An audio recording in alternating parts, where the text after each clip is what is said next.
Happy Sunday, America. I'm Vanessa Broussard with Right Side Broadcasting Network. The road to 2024 is traveling through Michigan today. It's an exciting time here at the 2023 Lincoln Day Dinner. That's the Lincoln Day Dinner here in Novi, Michigan. That's a suburb of Detroit, so we're right outside the city of Detroit in Oakland County. The Oakland County GOP is putting on this event. They have done so for years, and we're really excited about this year's event because, again, we are on the road to a very important election day next year, and of course President Trump will be speaking tonight. He is the keynote speaker, and he'll also be receiving an award that I believe is well deserved for President Trump, Man of the Decade. Oakland County GOP is awarding him that tonight during his speech, so we can't wait to see that and also hear from the president. If you watched RSBN over the weekend, he was on fire at the Faith and Freedom Conference in Washington, D.C. Huge crowd there to see him this weekend, and of course another huge crowd to see him here in Michigan tonight. I'm told by organizers that he was here about 10 years ago. This was before he was even on the radar to be president, a candidate. He was just Donald Trump, a New York citizen who was a real estate mogul, businessman.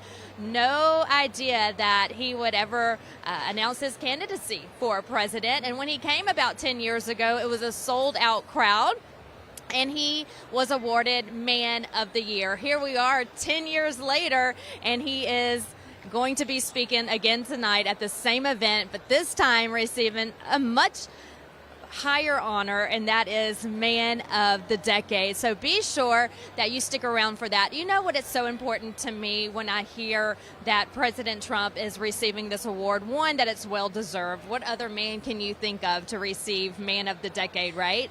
President Donald J. Trump.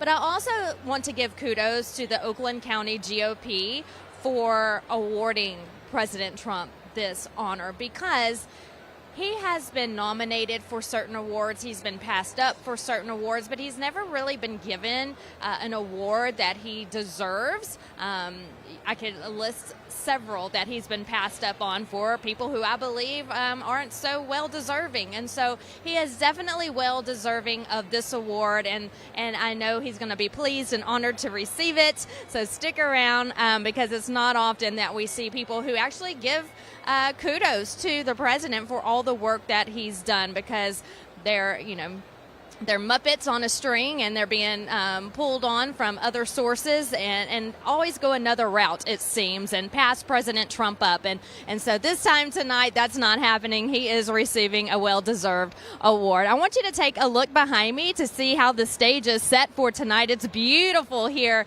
in Michigan. Look at the patriotic stage. It is gorgeous. People are starting to take their seats. Security is tight here. They're having to go through Secret Service clearance to come inside.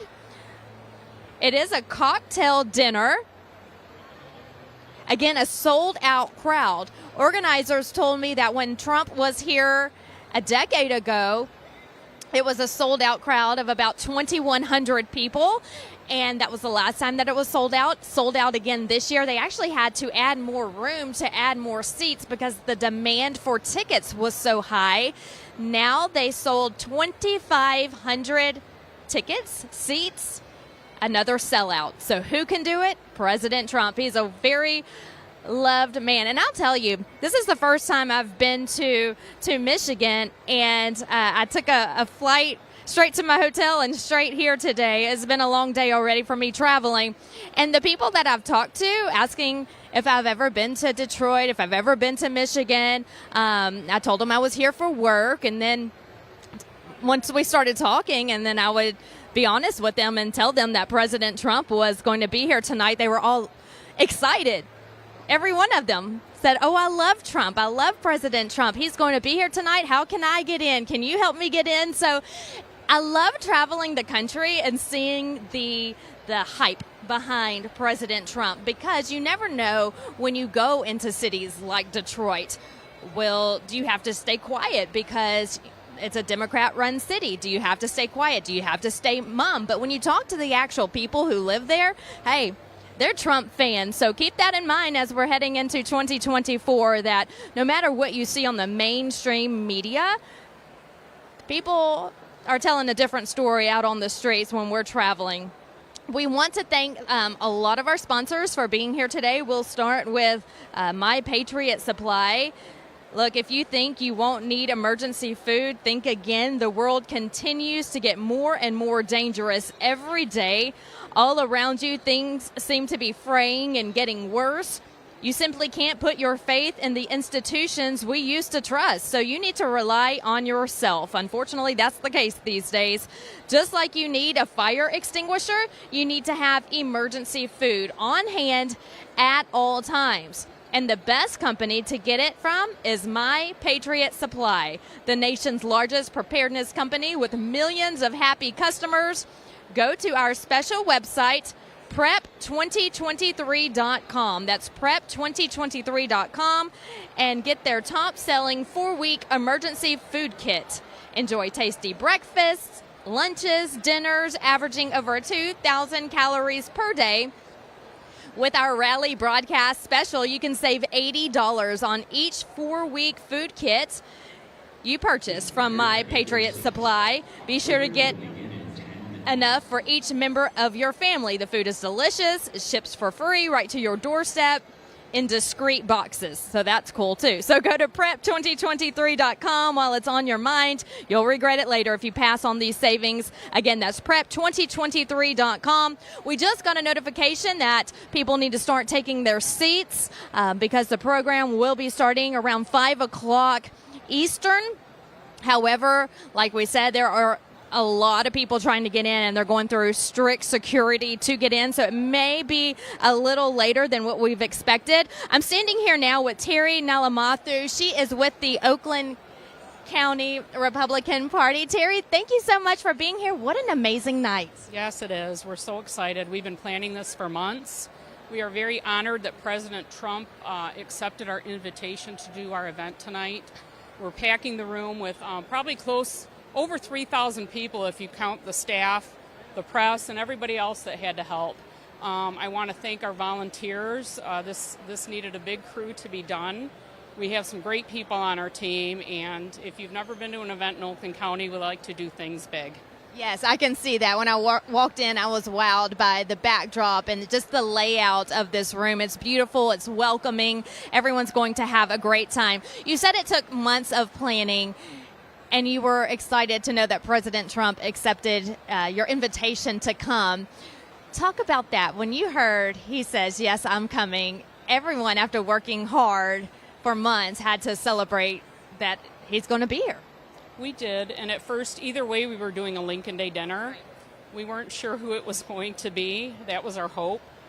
So I would get the phone calls, and they're like, guess what? You better be sitting. And I'm like, okay. And it was something, but not the answer I was looking for. So when it was finally President Trump, ecstatic. And I said, it's go time, and we got to, put the pedal to the metal, get the great volunteers, get our sponsors, and just do the work. And let's talk about the award he's receiving tonight. Who is behind deciding on who gets this award? It was a committee, a lot of people on our, executive committee, our chairman, vice chairman. We had some other people that were just precinct delegates in the area, and that's who they wanted to support. And we thought, what a great way, if you would accept our invitation to come, to realize that it was 10 years ago that he got that Man of the Year award. So we said, we're going to do it bigger and better, and hopefully he'll come back for the Man of the Decade. I think as far as the county and the state go here in Michigan, we really miss when the state was red, when our county was red, and we really need to turn this county and state around and get back to that. It's a battleground state. I was looking at the numbers just this week, and it's been close the last 2 elections. What is Oakland County doing specifically to get more people involved? I think just reaching out to grassroots and getting a lot more precinct delegates, reaching out to the community. We have totally revived our youth. We have a great youth chair and vice chair just for the county, and a great new one elected to the state GOP. We realize that it starts with a lot of these kids before they get indoctrinated in college. So we're reaching out to high schools. We're hosting a lot of youth events. We have a lot of youth that are here today. We have sponsored table for students just to get them involved and actually listen to these speeches to realize what is going to affect them later in life. Until you're paying your taxes, buying a home, paying the price for gas, you really don't realize who you vote for makes such a difference. Absolutely, and I'm glad you mentioned the youth because we're really big on that. We talk about it all the time here on RSBN that we have to start with the younger generation because we're not going to be here forever, and so that younger generation, they don't need to be brainwashed at school. We need to get to them before they are. So I think this is great to hear that coming from you, that it's going so well because other organizations and other parts of the country can jump on board and say, hey, we can do that with our organization in our county. Mm-hmm. I think a lot of people out there want to help, and they just need to be asked or given a direction on how they can help. I think people are ecstatic if you give them specifics. If you're just like, sign up to volunteer, and you really are like, well, we'll let you know when something happens. But if you're like, hey, we need someone that can help us lay out this program for this event, I've got that. That's my talent. People love to use their talents, and when you ask them, everyone is happy to help. They really are. And so let's talk about Michigan. What are you hearing, not just in Oakland County, but across the state? Is there a different vibe this go around? Are people more eager for this election because of the current administration? I think a lot of people are nervous. A lot of people are scared that it's going to be stolen again or have that fear. We really need to get people out to vote. If you want to be involved, sign up to be an election inspector. Sign up to work those elections.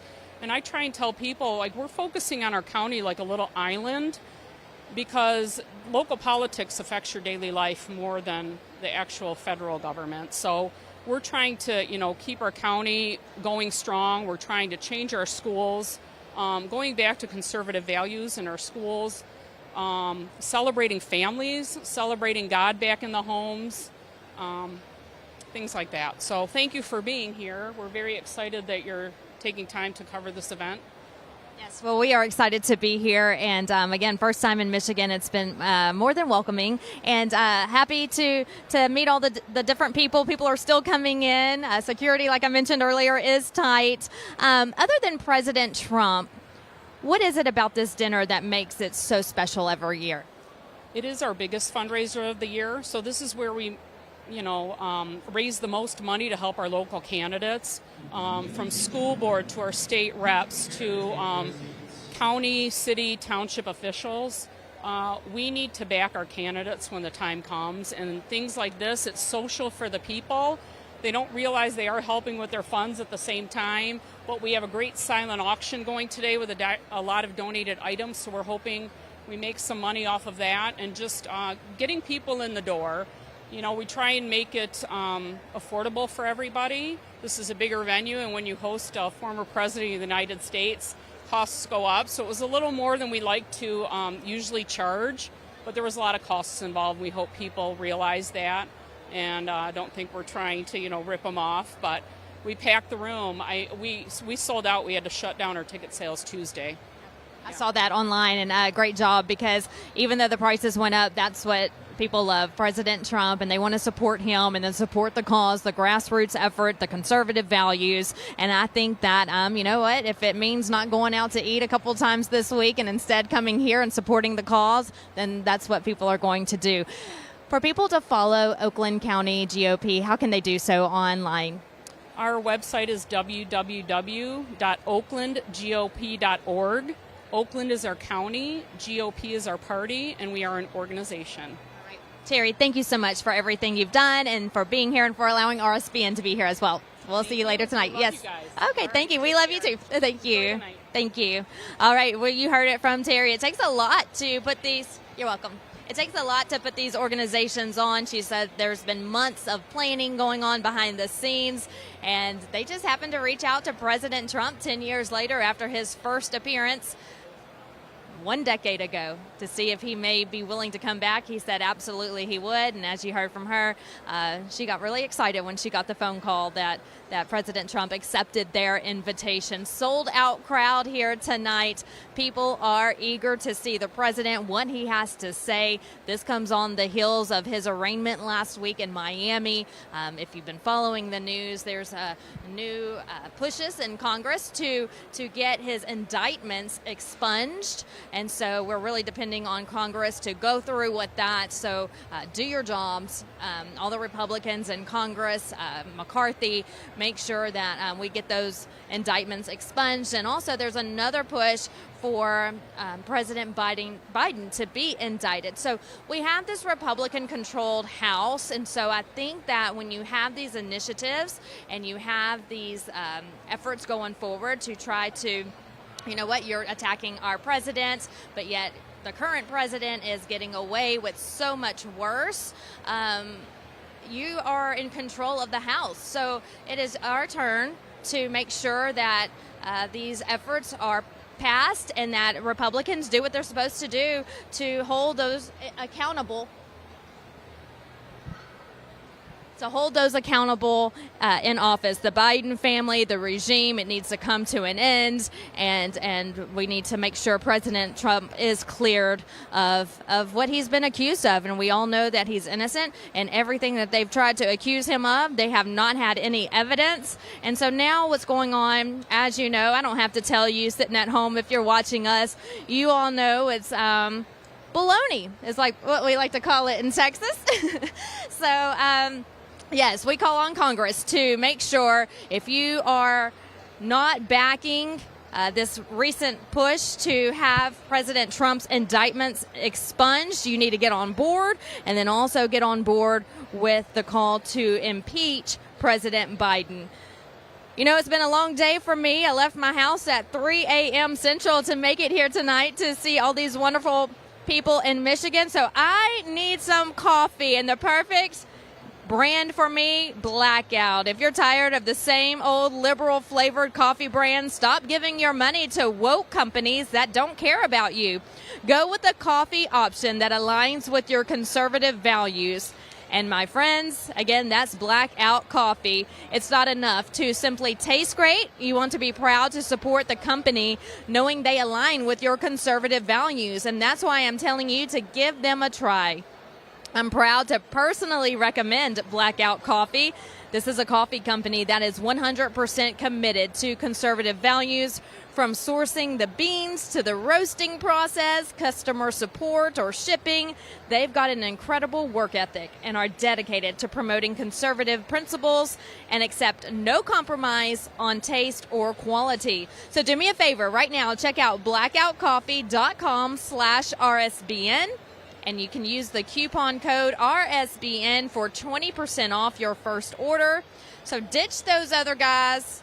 Blackout Coffee remains true to our values. That's blackoutcoffee.com/RSBN, or you can use coupon code RSBN for 20% off your first order.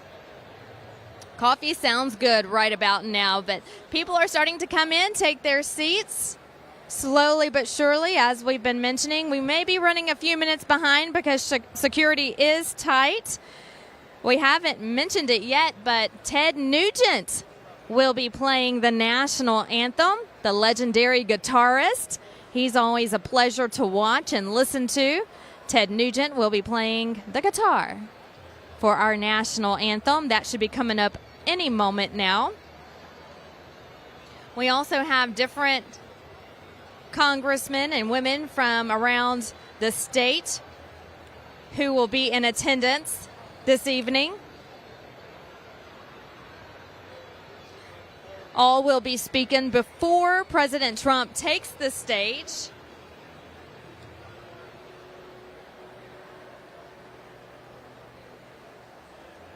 So Ted Nugent will start things off after the invocation from several people from around the area here in Oakland County. They will say grace, say prayer, and then Ted Nugent will play the Pledge of Allegiance. We have several people who will speak tonight from Oakland County.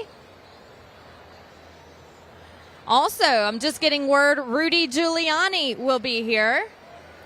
He's set to take the stage shortly before President Trump. President Trump is expected to speak at 6:30 p.m. Eastern. Rudy Giuliani will be about 15 minutes before that.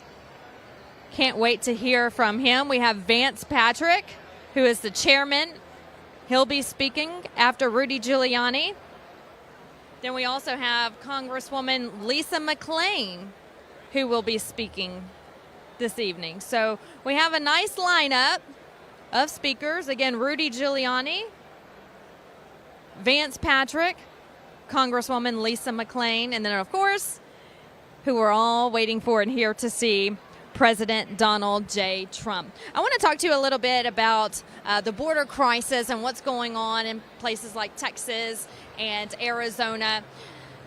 This week, the Census Bureau put out new numbers for the state of Texas, and for the first time in a very, very long time, decades, Latinos are now in the majority in Texas, making up about 40% of the population. So Latinos have surpassed the white population and non-white population to make up the majority of Texas. Well, on the plane ride over here, I was looking at different websites and mainstream news articles to see what the reasoning behind that was, and it was kind of interesting to me to read on these mainstream outlets that it's because they are just reproducing faster. Well, I did finally, after I went to maybe 8, 9 websites, finally see an article that said because of our border, they're migrating over here. And that's what I also believe as well, is that they're migrating over here.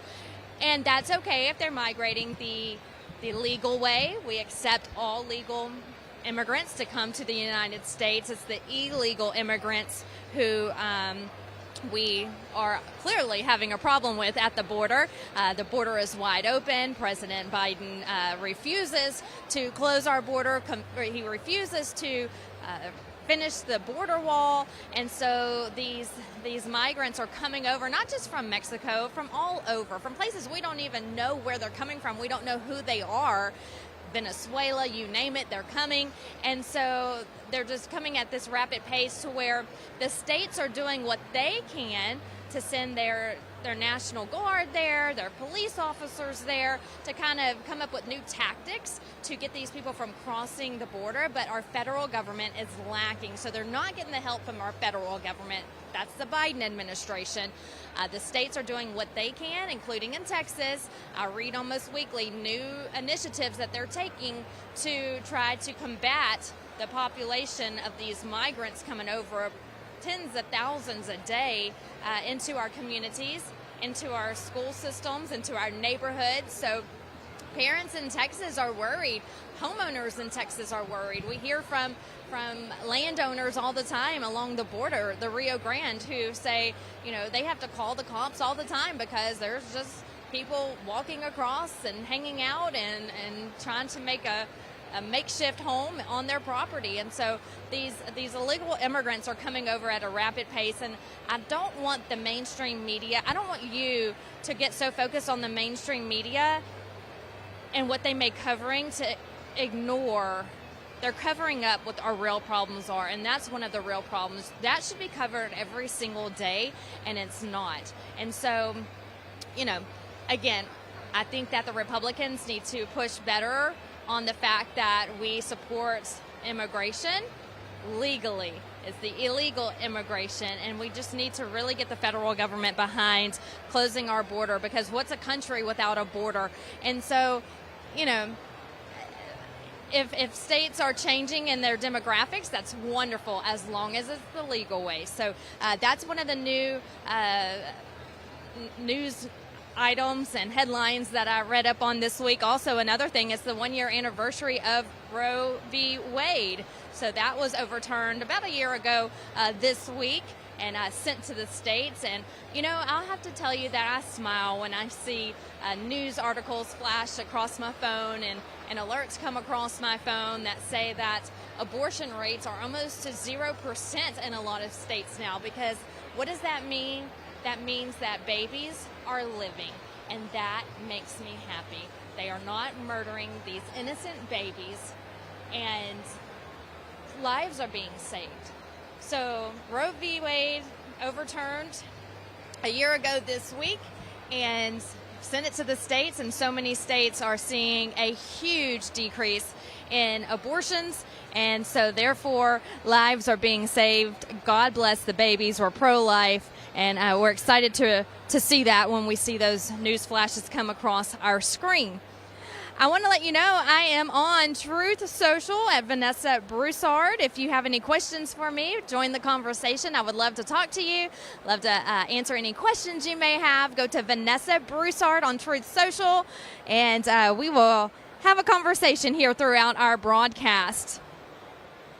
You're looking again at the room. I kind of want to move over here and there so you can see what I'm seeing. Feel the energy in the room. Everyone looks lovely tonight. Cocktail attire for this evening.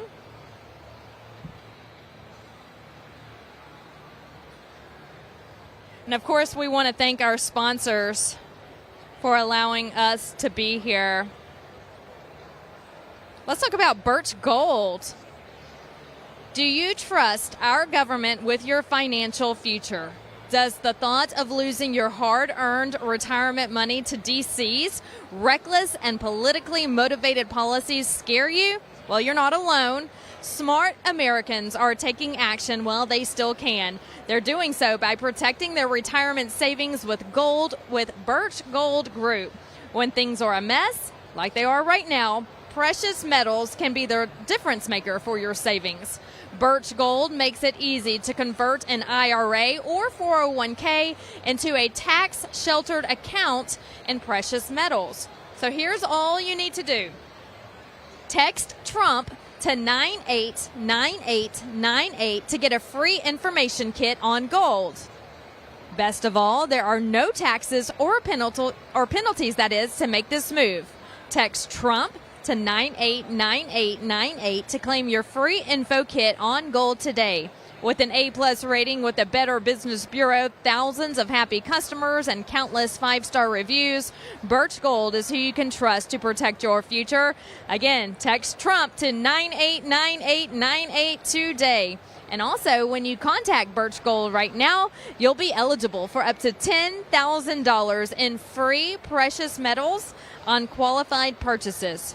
One more time, text Trump to the number 989898 right now.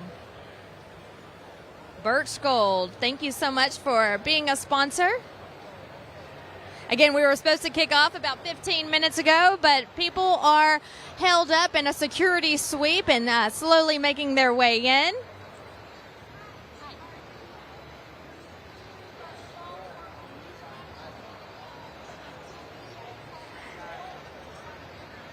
Sorry, we have viewers talking to us right now. We're live on air. Hi. RSBN.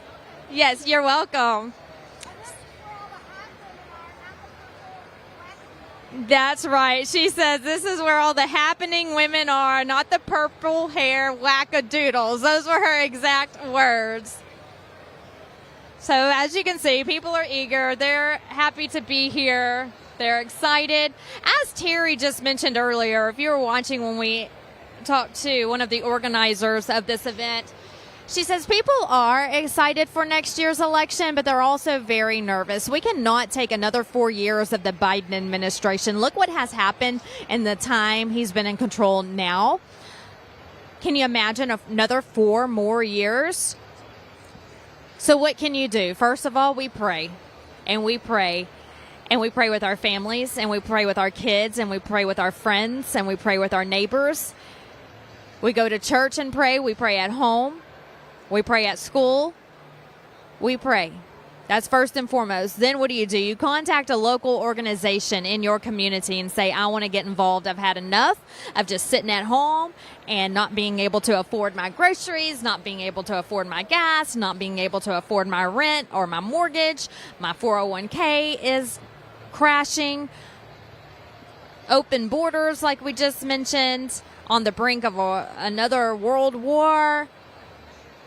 I cannot take this anymore. So I want to get involved. So that's what you do. And if you don't have an organization in your community, if you come from a smaller community, that's okay. You can start one. Grab a couple of friends, go have coffee together, blackout coffee. Go have coffee together and talk about what you can do, and then start getting your community involved. As Terry just mentioned earlier, too, we're seeing a big push across the country, which is great to see, of people really reaching out to our youth. Our youth is getting involved, and that is wonderful. We are getting to them before the schools get to them, before the universities get to them. So, have that conversation with your child. Let them know what's right from wrong. Teach them the Constitution. Teach them, our rights and what our founding fathers wanted for our country. Teach them right from wrong. And I talked about this last week in Miami, and it's a really sad day in America whenever wrong turns into right and right turns into wrong. The Biden family is wrong. And what is happening? Nothing. They're getting away with everything. They're making it seem like it's A-okay. They're right. Then you have President Trump, who's been right about everything so far, but the left is attacking him. Our government is attacking him, putting him in the wrong. So we need to flip that, America.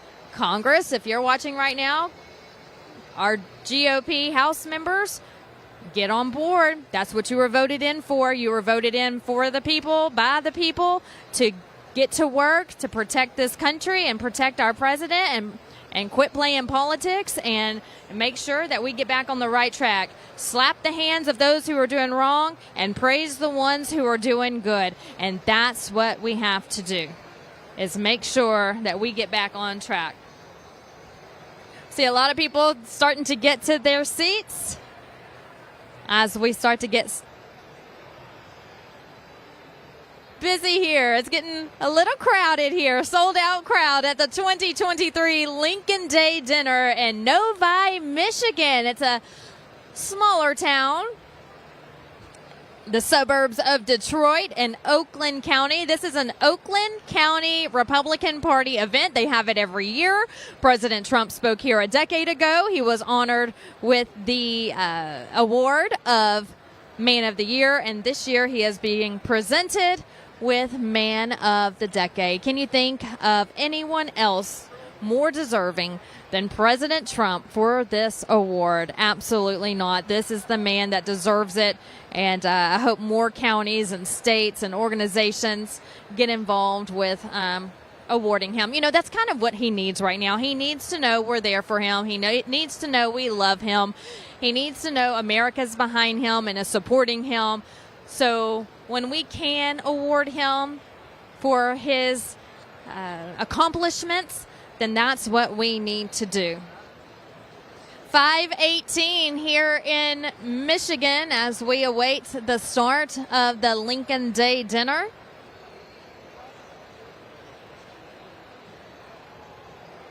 Ted Nugent will be playing the national anthem here in a bit. We will start with prayer, followed by the national anthem. Legendary guitarist. He's a fan favorite. People love listening to Ted Nugent, an American First musician.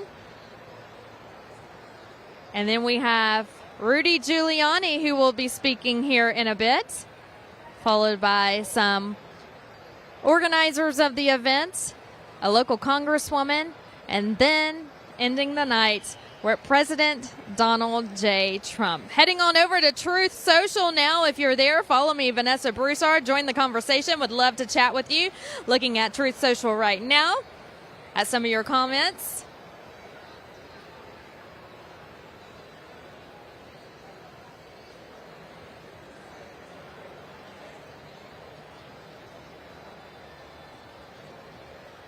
Looking at some of your comments, a lot of you just saying thank you for being here, RSBN for being here. Of course, we're going to be here with you all of this campaign trail. We're not going anywhere. We're happy to be here. It's important for us to be here to get the word out, to get the right words out, to get the truth out.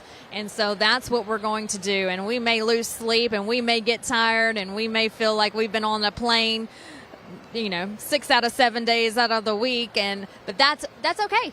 That's what we're here to do, and that's what we're going to keep on doing, and we are not stopping. So stick with RSBN throughout the entire campaign as we track Trump the president and all of the other candidates as they vie. Looking at the poll numbers, every time poll numbers come out, I'm just like, wow, they get better and better for President Trump. Just when I think, wow, 40 percentage point lead or 40-point lead is now up to 41, now up to 42. So it's just getting better and better for him. So keep those numbers out. Letters to Trump is available in the hallway. Only 50 copies remain. Listening to the speaker just now, he said, ladies and gentlemen, the president will be here soon. The crowd erupted in cheers. And then they're also making a mention to go purchase the president's book, which is out and available. That's for sale here. It was neat to walk through the halls before you come into the event center to see all of the booths set up, tables set up with America First merchandise, flags, shirts, hats, President Trump's book, just a lot of great patriotism walking down the hall before you enter the doors. So people are out shopping right now. Hello, Callum 4016. Thanks for watching RSBN. If you have anything you want to talk about, let me know. We'll join the conversation together.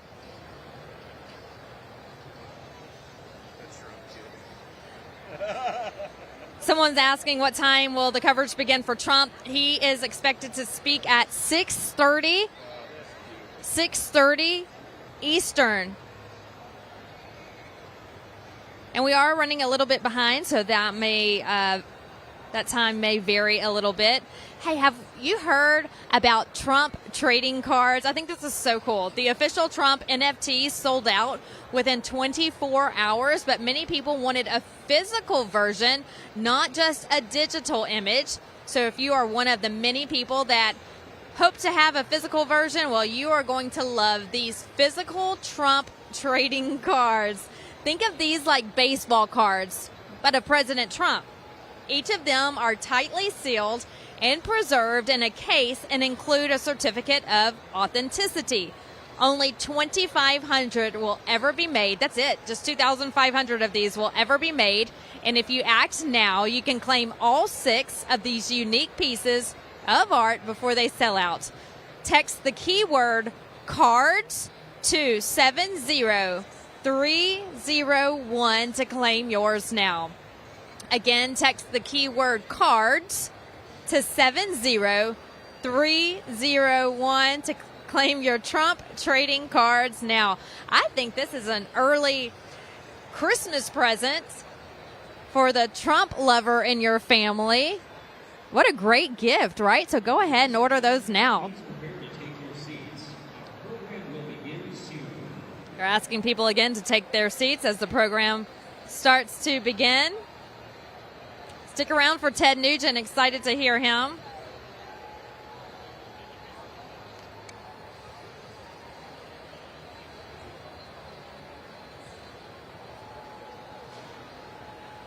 All right, so if you are just tuning in, we are at the 2023 Lincoln Day Dinner in Novi, Michigan. That's in Oakland County, a suburb of Detroit. On the ground here in Detroit, I haven't been here long, but I have met some Trump fans. They were excited to know that President Trump would be in town today. And I'll be honest with you, I was surprised to hear that here in Detroit. I didn't know what I was walking into, but when I said where I was coming after some conversations with people, you have to kind of feel people out. You can't really talk politics to just anybody, or especially strangers in a Democrat-run city, so you have to be very careful. But once you start filling people out and seeing where they stand and start talking to them, and then I told them where I was coming and who I was coming here to see, they get excited. People love Trump, so don't let the mainstream media fool you. Don't let them fool you, because they're going to tell you what you want to.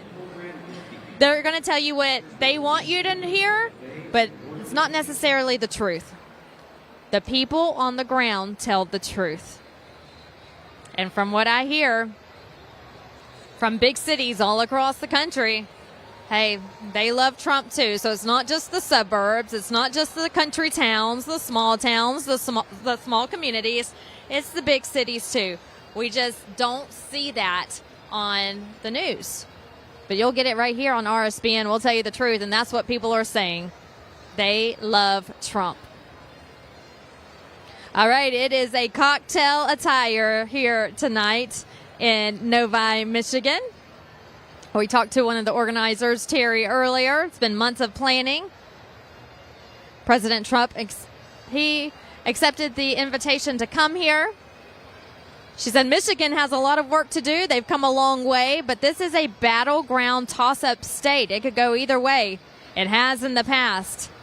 In 2016, it went to Trump over Hillary Clinton. In 2020, it went to Biden, so they say. Depends on who you ask. Which votes were counted? Was the election stolen?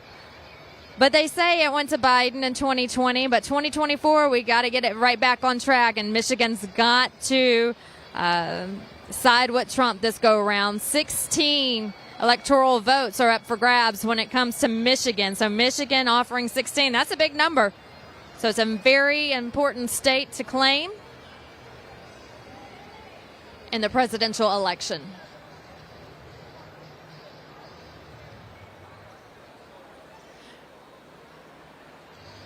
We're going to be talking to more people, more organizers throughout the evening. We have several people coming here in a little bit after Ted Nugent plays.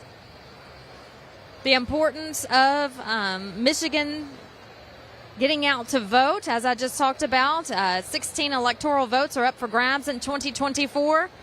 The importance of Michigan going back with Trump this go-around. Again, he won Michigan in 2016, missed it in 2020, but we believe he'll get it again in 2024. Then Ryan Berman, who's the chair of the Lincoln Day Dinner, he's going to talk to us more in depth about why Donald J. Trump was chosen to receive the Man of the Decade award tonight. He's going to give us some background on his 2013 visit, talk about this sold-out event, talk about where our country's headed. So that's coming up momentarily as well.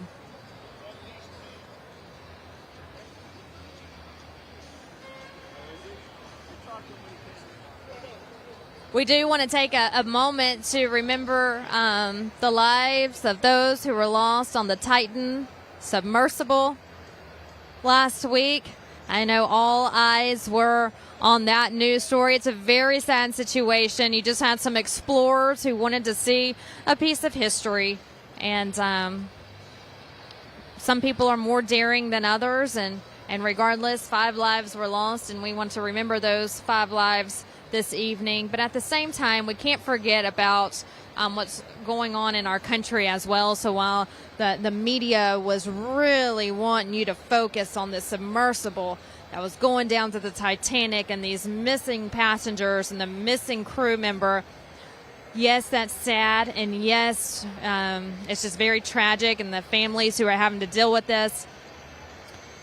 But what's really sad and tragic as well is what Hunter Biden is getting away with. You know, all this news comes out and is really hitting home and in your homes, while the Bidens are over here scheming and getting away with stuff. And I think the media just wants you to focus on one thing, while something more, I don't want to say more important, because, you know, lives are being lost, but something that affects Americans is going on. They don't want you to see that. So be careful when you're watching the news and you're watching social media, even people who have podcasts and internet shows. Be careful, because they want you to focus on one thing, but always remember there might be something else going on. But really be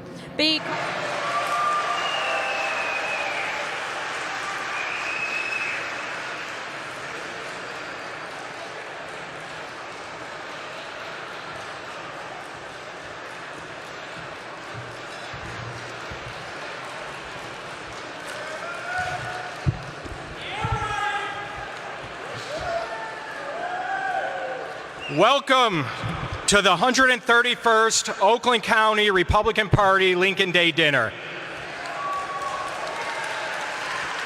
I'm proud to be a part of this record-setting and historic evening. It's amazing to see all the work that we've put in over the last few weeks culminate in this great event.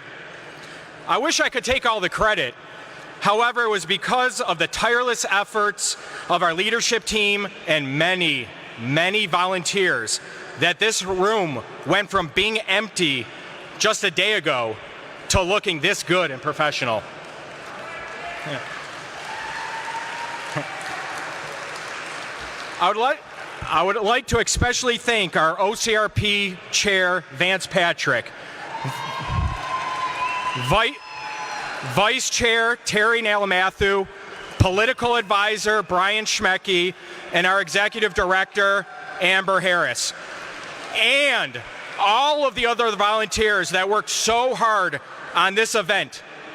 Please stand up and let's give them all a round of applause.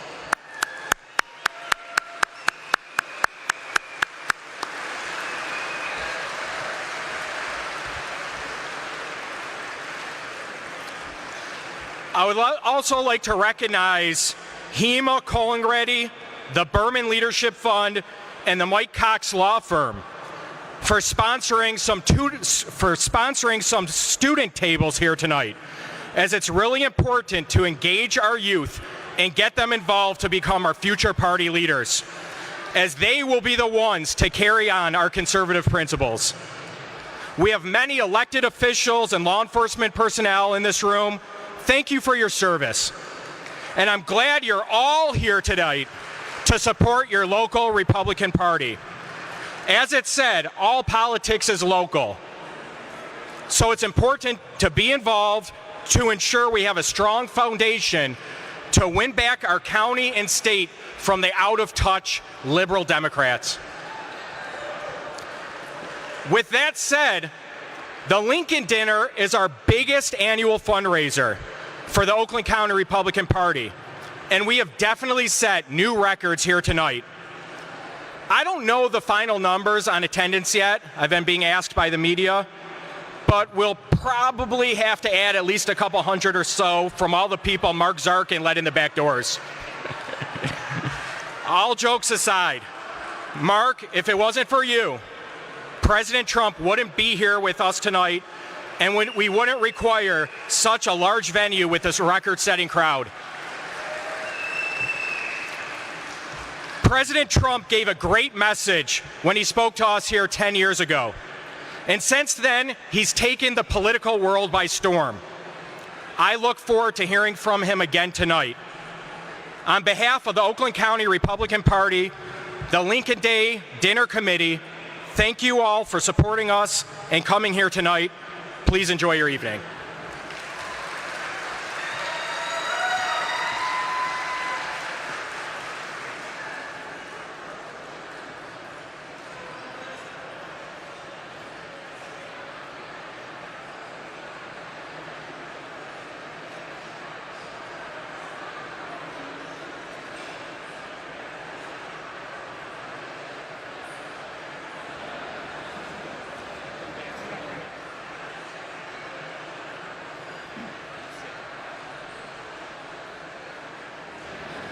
Ladies and gentlemen, our program will restart in about 10 minutes.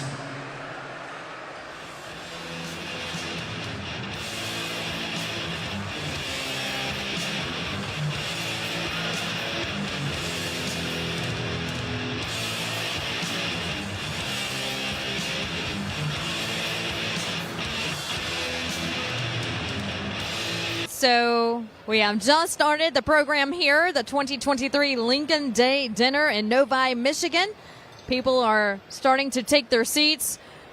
There's a buffet line, so people are in line for their food. And they said in about 10 minutes we'll get started with the invocation, followed by the Pledge of Allegiance played by Ted Nugent.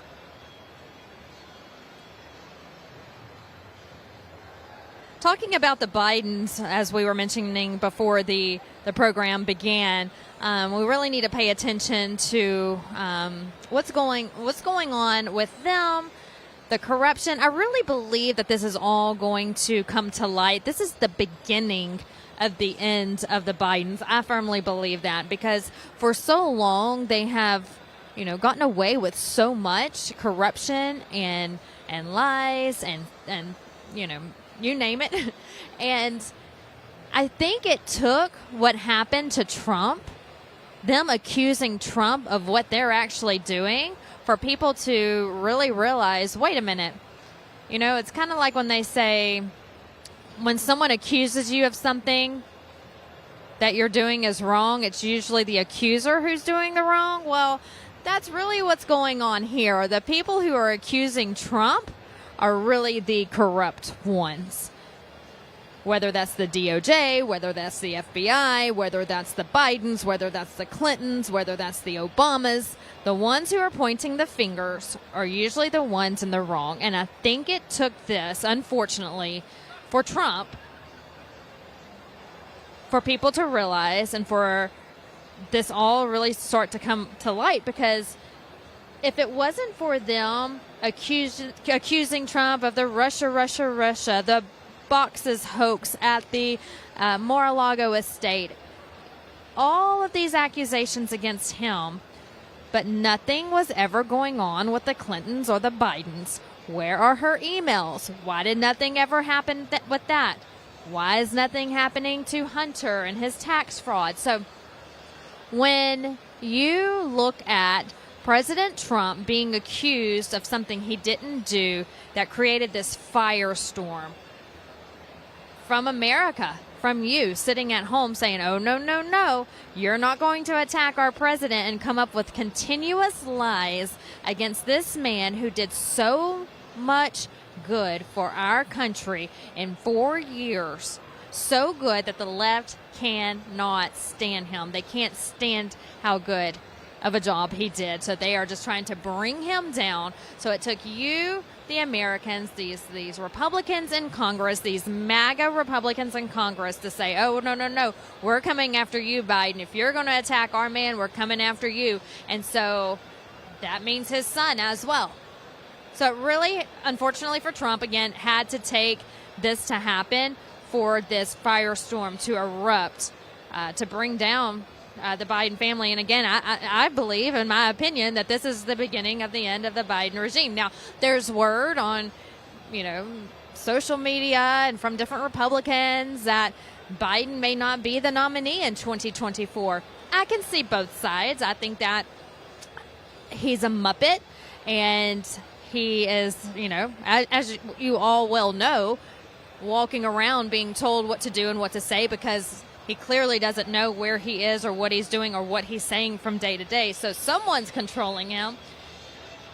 So from that aspect, I can see him still being the nominee because they want somebody that they control. But at the same time, I can see, where California Governor Newsom would want to get out from the shadows and jump in and throw his hat in the ring as well. So we'll see what happens. I mean, there's a lot of talk and corruption in the backgrounds that the average American person, you and I, don't know about, but we'll see what happens. All we do know is that we need Trump back in office. That's what's going to save this country. And as I mentioned earlier, if you weren't joined in with us yet, the first thing we need to do is pray hard, and then get to work, boots on the ground in your community, really supporting and backing this president. And if you feel that you're a Republican congressperson who is a senator or a representative in your district isn't doing their job, call them. I am telling you right now, call them. You voted for them to work for you. And if they aren't working for you, then call them and ask them why. Why are they not? Because what they want to do is get elected again. And if they know that their constituents, their people in their districts are not supporting them or are mad at them, maybe they'll change their ways, but they need to feel the heat, and that's only going to come from the people at home. So if you feel that those who are representing you in your district aren't doing a great job, call their office. Call them every day. Leave messages every day. Don't stop. Tell your neighbors to call them too, your moms, your sisters, your uncles, cousins. Tell them as well. Because we've got to get these rhinos out of office, and we've got to get these MAGA Republicans who are conservative. They have these conservative values, God-first values, Save America, America first, America first, America first. I am so tired of this administration putting America last. Like, who in their right mind would support this? Like, why people would still support this is beyond me. I can't fathom. I can't even comprehend it in the least. So we need to get America first back in there. You know, I'm looking at 6 beautiful American flags at the center of the stage here today at this Lincoln dinner, and all of a sudden my mind, just talking about what we were just talking about, goes back to the Pride event at the White House just a couple of weeks ago when the American flag was not front and center. The Pride flag was. This is our administration right now. America's not first. Their corrupt ideologies is what they want to be first. They don't want the America that we know and love. They want that to be gone. They want that to be history. They want that away. They want to control you. Did you hear Biden the other day say that your kid is all of our kids? No, sir. My child is my child, and the government will never control my child. That's what they want. Control, America. We've got to put an end to it.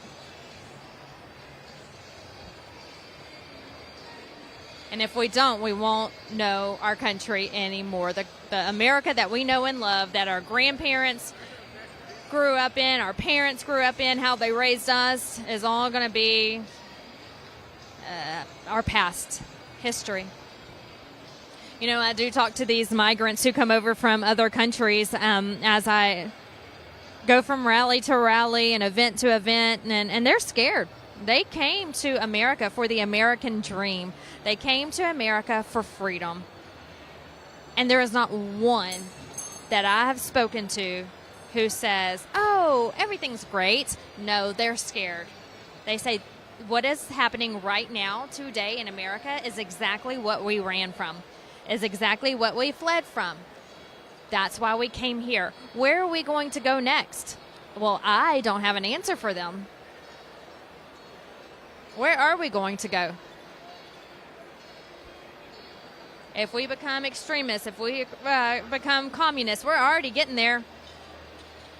We can't allow it to happen, so we need to make a pact. Everybody watching RSBN right now, we need to make a pact. We will not let this happen. And so it's events like this, like one of the organizers was talking about earlier, it's events like this that gets people fired up. It gets them energized and ready to hit the campaign trail and take back our country.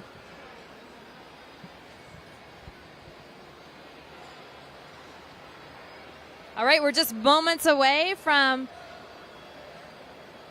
the beginning of this dinner, running a little behind.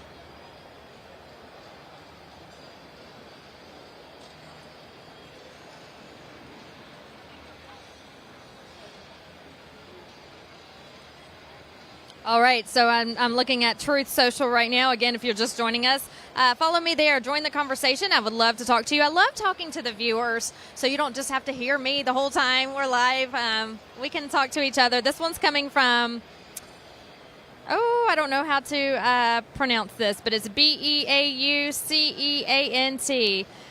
She says, listening to you now, please help.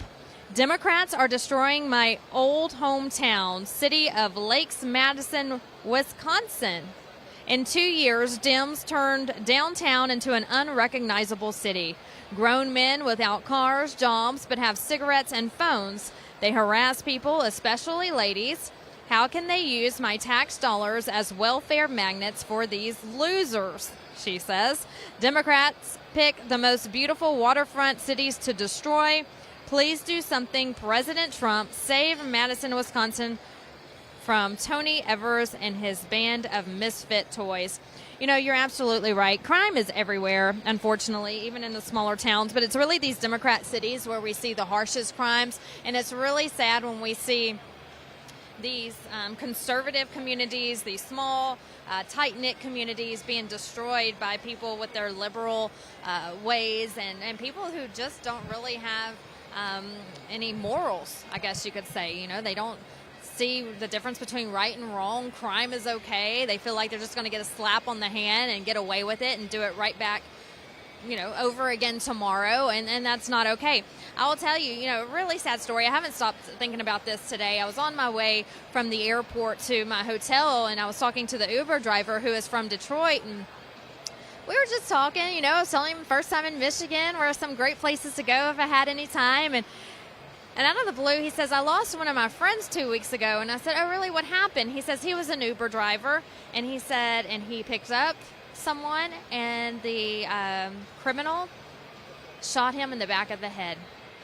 How sad. That was in here in Detroit. Now, that's what he says. I haven't had time to verify and look at the news articles on that. I do want to read up, because he was telling me about his friend who was married and had 2 small children at home. So I do want to read up on his friend later on tonight when I have time, when I get back to the hotel room. But let me tell you, this is what's going on in Democrat-run cities. We see it all the time. Smash and grabs. Businesses are closing down. Small businesses can't even stay open. These retail stores are having to board up and shut down because they can't stay open because, 1, they're losing money from being stolen from. 2, people can't shop because they can't afford to shop in Biden's America.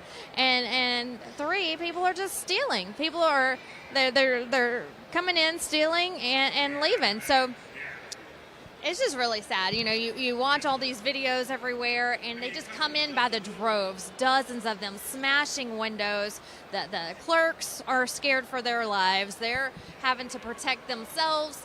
And, what's more important, your life or the items in your store? So they protect themselves first, and you see these crooks and these criminals in these Democrat-run cities really just smashing these windows and just going at it. They're leaving with trash bags full of items. And so what happens? Nothing. Not in Biden's America. Nothing happens. So that was what I was saying earlier. What's wrong is right, and what's right is wrong in Biden's America. Go ahead, steal, ruins people's livelihoods. They don't know how they're going to put dinner on the table for their family tonight because you stole everything that they had. But that's okay. The crooks can do what they want. Go do it again tomorrow at another store. So this has to end. And so, again, though, there's hope, because when you come into these Democrat-run cities and you talk to the people on the ground, they say they are fed up, and they are Trump fans, because they know that this would not be going on under Trump. Again, crime happens everywhere, different crimes of different sorts, so crime altogether will not end. It's not going to be a perfect country, a perfect society. But what we're seeing now is to the likes we've never seen before, and hopefully something happens soon, because Americans are really suffering, and it's hurting them in the pocketbook when these thieves come in. And and also, like I mentioned, our Uber drivers are scared for their lives now, and it's not just Uber, it's it was an Uber driver who I was speaking to today, but it's any body who is doing a ride-share program. So you got to be really careful in any job that you're working, anytime you're in the public, because it's just a sad time. People are getting very desperate and committing the worst of crimes and getting away with it. So thank you for your comments. I appreciate talking to you, and hopefully we can get your hometown up and running again and back to normal, where everyone feels safe in their homes at night. We have Callum 4016 who says, my work leadership is all Democrat. I avoid them at all costs, or I might get fired. That's the best thing you can do, is just, sometimes. Look, I'm from mainstream media. I appreciate the corporations that gave me the jobs that I had in my entire career. If it weren't for them, I probably wouldn't be standing here today. I gained lots of experience, had a blast getting to know all the people who I interviewed throughout the years, community people, loved my job. However, again, it was mainstream media, so I am with you.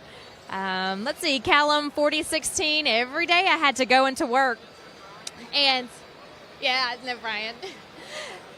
He did just message me, though. Brian, if you're watching, you have a viewer here. He's asking for you. So back to my story. So, yeah, I had to go into work every day and not say a word. But you know what the best was? the best night of my career. And this is the honest to God truth. I tell people this all the time. It's the 2016 election night. You know, Hillary Clinton was expected to win, right? That's what all the polls were showing. Hillary Clinton was on top. She was going to beat Donald Trump. He didn't stand a chance. He should just go home. Well, they had me at the big board for the Electoral College calling out the states as they were called. And so I was like, oh, no, this is going to be the worst job of the night because I'm going to have to keep showing this state was called for Hillary, this state was called for Hillary, and her numbers would go up, and I'd have to announce that she'd be president-elect. Well, it was the opposite. And when I'm telling you, that ended up being the best job of the night because Trump's winning the state. Trump has won this state. Trump now nails this state. His numbers are going up. Hillary's are sitting low. And again, I couldn't really say much, but as soon as I got in the car and got home, I was jumping up and down, so excited that President Trump won the presidency and he was our president-elect. So I'm with you, to the viewer who just wrote in. I have been there plenty of times where I couldn't really say much because the majority were Democrat, but just go do your job, go home and enjoy life and your family, and just remember, if it's not a career for you, earn your paycheck and support your family the best way that you can, but don't get fired. That's not worth it. Taking a look around again, just showing you the crowd. I love showing you the crowd because when you come to these events, they're so, I don't know how to explain it. People ask me, what's it like seeing President Trump? And I've seen him so many times. All I can tell people is it never gets old. There's this energy in the room. People are so excited, eager to see him. But you really have to be there and feel it. I can't explain it. I don't know. Maybe there's a word out there. I'll have to get on Thesaurus later and look it up. But I don't know if there is even a word to describe President Trump's energy. But I love showing you the crowd and the people so you can kind of get an idea of what we're seeing here.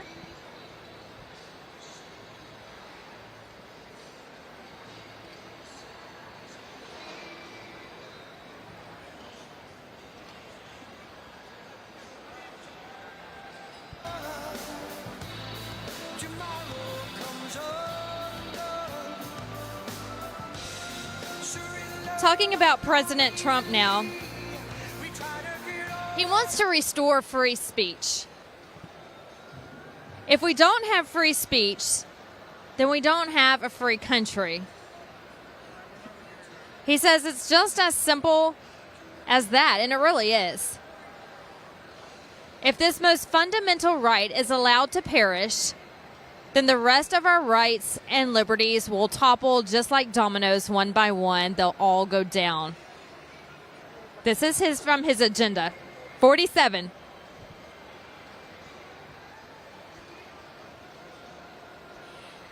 When you talk to President Trump or hear President Trump speak about restoring free speech, he says he wants to shatter the left-wing censorship regime and to reclaim the right to free speech for all Americans.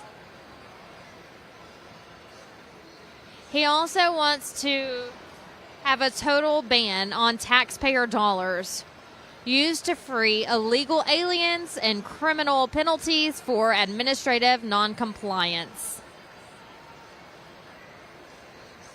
Also, a total ban on taxpayer dollars used, yes, again, for illegal aliens. He says far more illegal immigrants have entered the U.S. in the last 2 years than in any time in American history. And he is absolutely right about that. The illegal immigration numbers have shot through the roof because there is no border. It's open. The Biden administration says, oh, come on in. We'll take you. We don't know who you are. We don't know where you're from.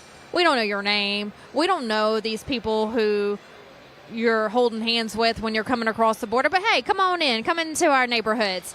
It doesn't work that way. If that's the way it's going to be, we don't have a country. We've got to get a handle on who these people are. And I want to ask you this. The people who come in the right way, who come in the legal way, who want to come and work and live the American dream and better themselves and better their lives and better their careers and have, you know, a family to support and just have freedom. They want that American dream. How do you think they feel to think, I came in and did this the right way. I went through all the paperwork, everything I needed to do to get here. And they're just letting anybody in now. If I was them, I wouldn't be too happy.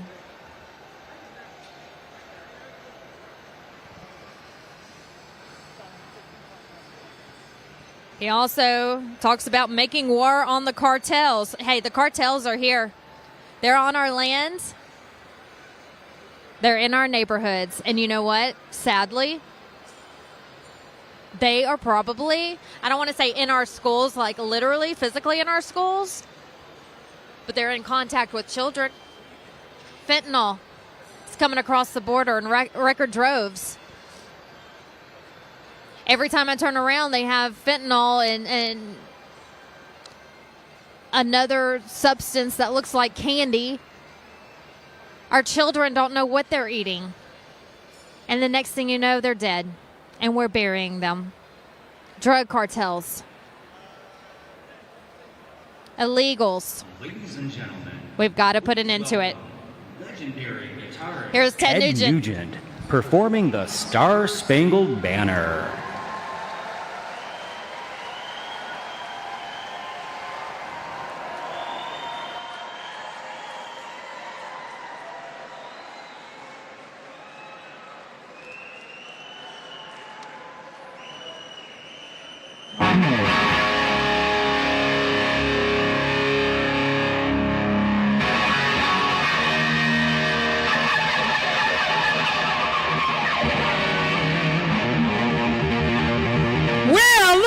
It's real Michigan.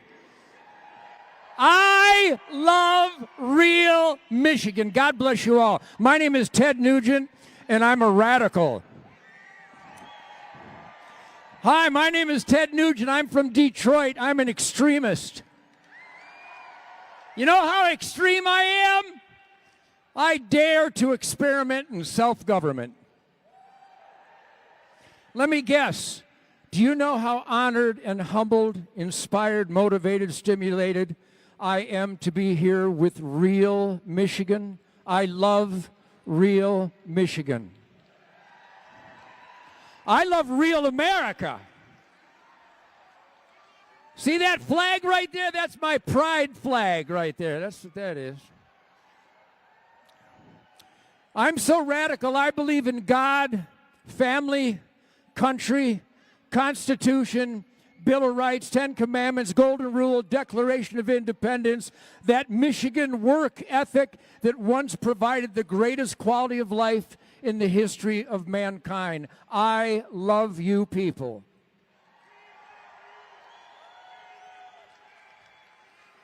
And since we're here to celebrate the greatest president in the history of the United States, we might as well have the most extreme shit-kicker Detroiter in the history of Michigan. So thank you. I will now perform a very passionate, fire-breathing, star-spangled banner. For freedom is not free, and I have heroes here tonight from the U.S. Army, the Navy, the Air Force, the U.S. Marine Corps, the National Guard, the Coast Guard. We got Navy SEALs here. Say thank you to the Navy SEALs, the Green Berets, the Army Rangers, the heroes in law enforcement.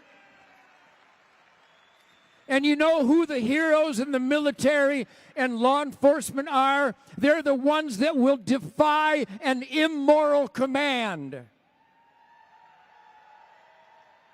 Heroes defy an oath-violating, immoral command. So thank you for standing.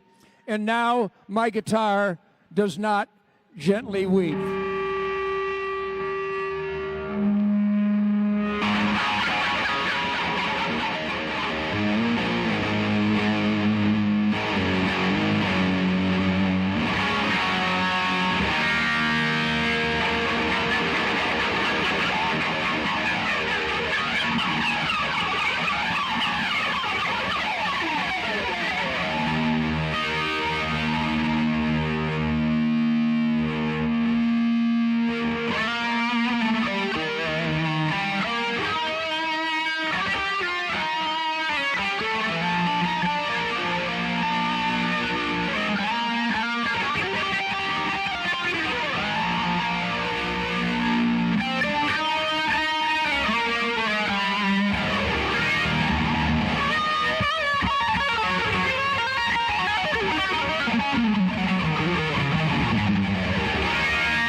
Now, everybody go forth and convince your family, your friends, your neighbors, your fishing buddies, your hunting buddies at the barbecue. It is your moral obligation to convince everybody in your life that the only way to save America is to vote for Donald J. Trump.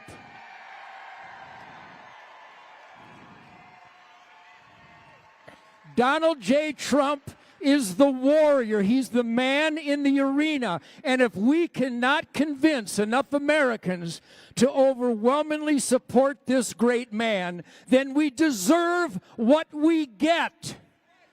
So raise hell like you mean it. I love real Michigan. Thank you very much.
Just heard from Ted Nugent, the national anthem from the legendary guitarist. And I love when he talks about the American flag. He says, "This is my pride flag." And It definitely is. We take a lot of pride in the American flag and what Old Glory stands for. We can never forget why we fly the American flag.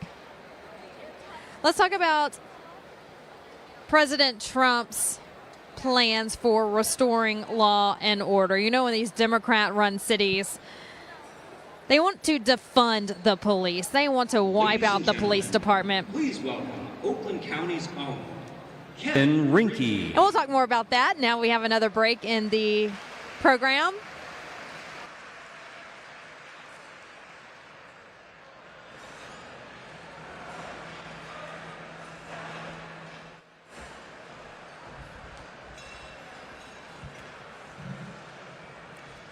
Welcome.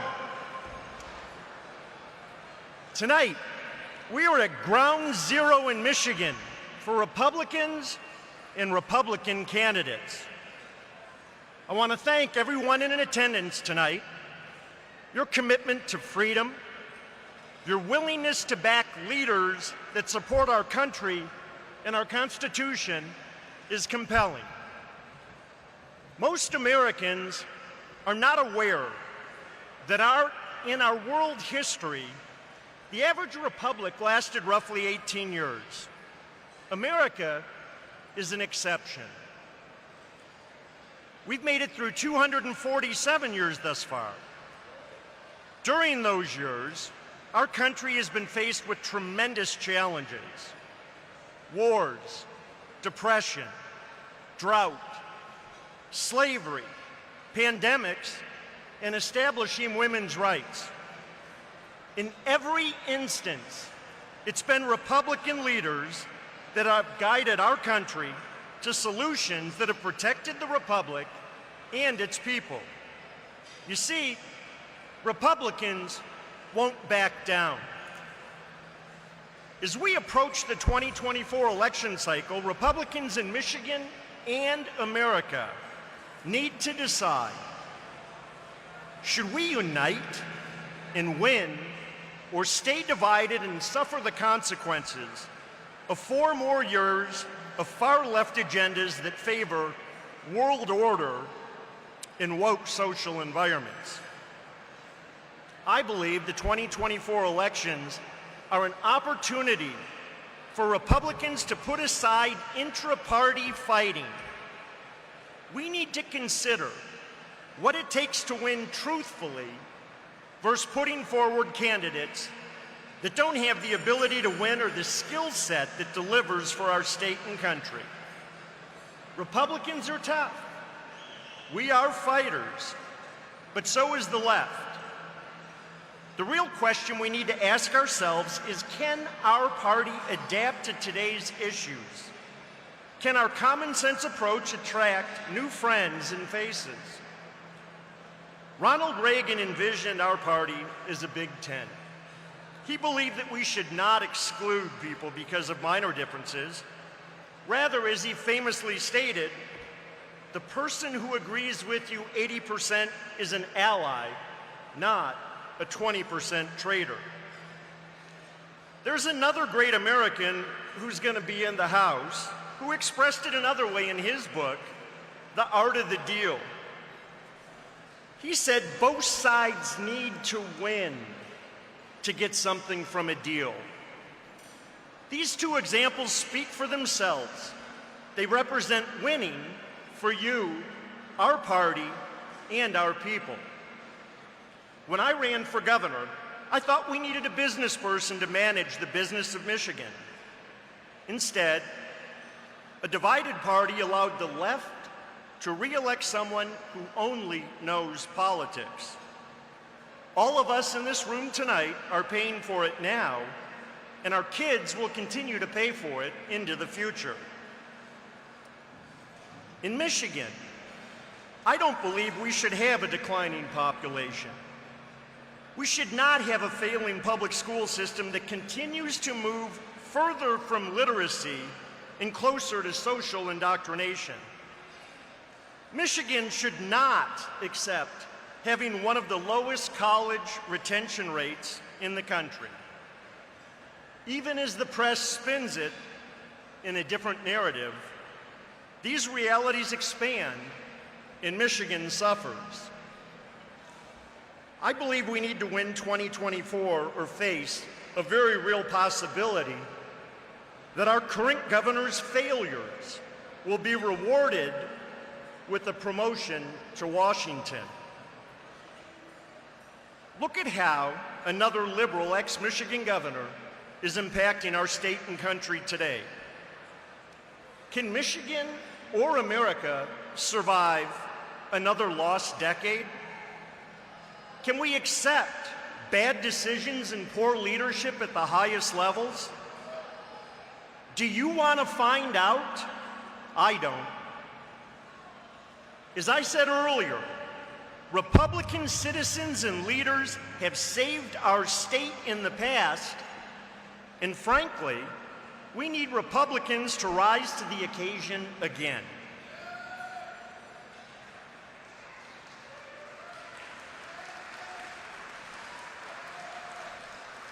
Remember, just 4 years ago, we had a leader in Washington that was taking on the establishment and pushing back on business as usual. America was seen as tough to our adversaries, and we took major terrorists off the battlefields. The decisions being made were to do what was right, not what poll tested the strongest. We had policies that helped lift up the middle class, made us energy independent. We had a safer border. We had one of the largest tax cuts in our history and a soaring economy. We also had a leader who focused on the future of our country and ensured a conservative Supreme Court for generations to come. I don't know about you, but it felt good to me. I thought it was incredible. To wrap things up tonight, I'd like to talk about a few things that we in Oakland County stand for. Oakland County Republicans understand and stand for the Constitution. We stand for freedom, the ability to speak without censorship. We respect our families, and we understand that kids belong to parents and not the government.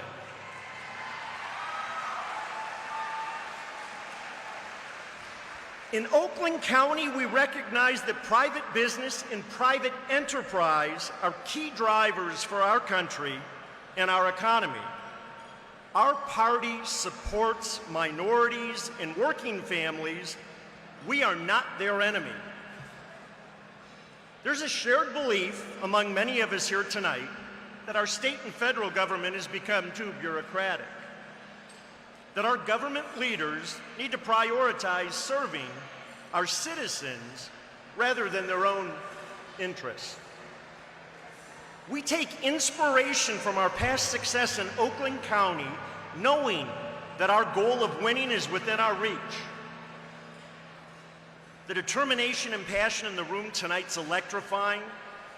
Republicans in Oakland County embody the spirit of freedom and resilience needed to win again in Michigan as well as nationwide. All of you are fighters who, like me, won't back down.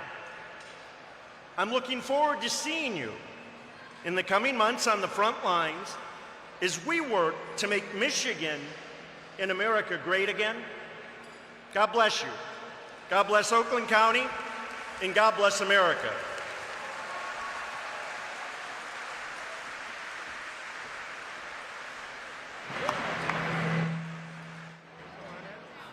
Ladies and gentlemen, please welcome to the stage Congressman John James.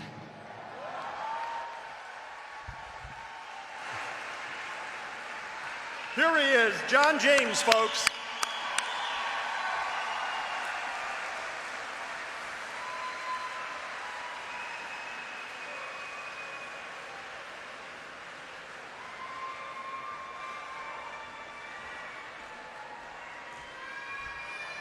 All right. How's everybody doing tonight? Well, in case you guys are wondering why I'm looking like a middle-aged dad who just left his kid's baseball game, it's true. But I'm so excited to be here tonight. You know, as I was leaving, I said, hey, my oldest son, John, it's like, hey, good luck, buddy. I got to go see some of my friends. And I gave him a little hug and a kiss, and he said, good luck on your speech, Daddy. I'll be okay. And I got a note from my wife saying that he led the rally and drove in 2 runs, and he scored a few minutes later. So right now, you're not only looking at an underdressed person, but a very, very proud dad.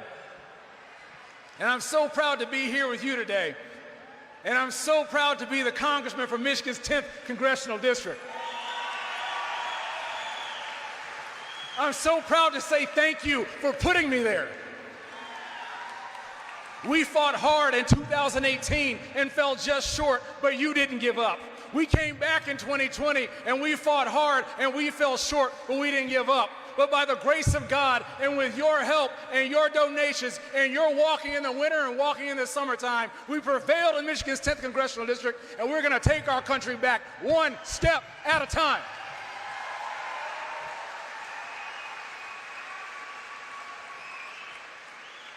Because here in Michigan, we don't give up. We don't give up.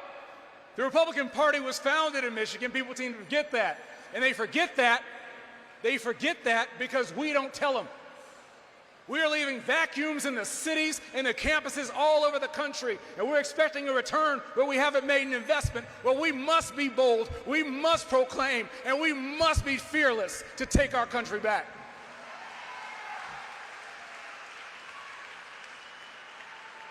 The Republican Party is the party of emancipation. Republicans march down into hostile territory to fight for people who can never say thank you. And I am the walking result of the American dream, just a handful of generations out of slavery. And now I am a 10th Congressional District Congressman. Anything is possible in this country, and it's worth fighting for. I'm so glad to be surrounded by patriots just like you who understand that and feel it in their bones and are not willing to take anything less than acceptance of this great country requires sacrifice in order to maintain. GOP is a party of emancipation. Abraham Lincoln was a great emancipator, and we stand on his shoulders, his great legacy. But right now, we are standing with people who, within our own borders, are willing to tear that down.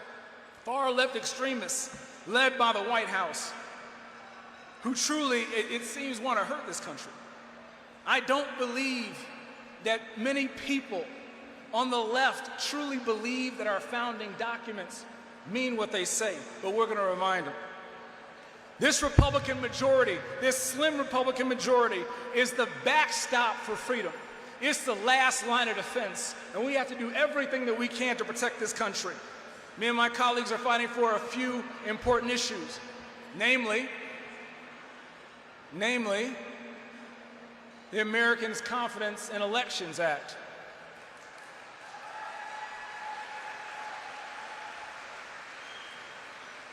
We the people deserve a government that answers to us. They owe us answers, not the other way around. We're fighting to protect our seniors, Social Security and Medicare, which I said from day one during the debt ceiling debate that it would be separated from that debate so our seniors would get back what they put in. I authored this bill, and it was taken up. I also voted to create the Committee on China and the CCP, and I introduced a No American Tax Dollars to CCP Act. Hey, raise your hand if you want your hard-earned tax dollars to go to the CCP. Raise your hand if you appreciate Gretchen Whitmer and Joe Biden sending your middle class to China. We got to do more than boo. We have to make sure our voice is heard in Lansing and make sure our voice is heard in Washington and send people who will put your interests first and not China's. Just this past week, I voted to censure Adam Schiff.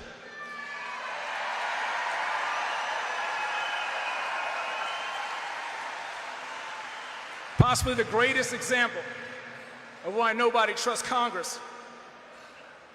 I also introduced a bill to expand the Trump-era opportunity zones championed by Senator Tim Scott and President Trump. In my district, and in every district across the country, talent is evenly distributed across the population, but opportunity is not. We need to make sure that we do everything that we can to make sure this opportunity makes it to Michigan. Speaking of which, of opportunity and favoritism, anybody heard about Hunter Biden? It is not normal for a president's son, or at the time a vice president's son, to be such a threat to our national security. It's not normal for a parent to be so relaxed about their son's drug problem. But you know what is normal? It is normal for my friend Rebecca Kiesling to be heartbroken when she loses her 2 sons to a fentanyl overdose. That's normal. To fight all the way to Washington to make sure that her voice is heard and that doesn't happen to anybody else's sons. What is not normal is the fact that Joe Biden mocked her and laughed. You know, come to think of it, the media and the coastal elites sold us and I a whole idea that Joe Biden was a return to normalcy. Even Biden himself promised us a return to normalcy in March 2021. Normal. Does any of this feel normal to you? Is the topless party on the White House lawn, does that seem normal to you? Is inflationary curve so steep that families in my district are forced to cut their milk with water for their babies? Does that seem normal to you? Is the administration so afraid of our #1 adversary, the CCP, that our own Secretary of State can't even say we support a Taiwanese ally? Does that seem normal to you? Is it normal to watch the fall of Afghanistan and 13 of our heroic service members who lost their lives at the hands of the feeble leadership, and we surrendered billions and billions of dollars in weapons to the Taliban? Does that sound normal to you?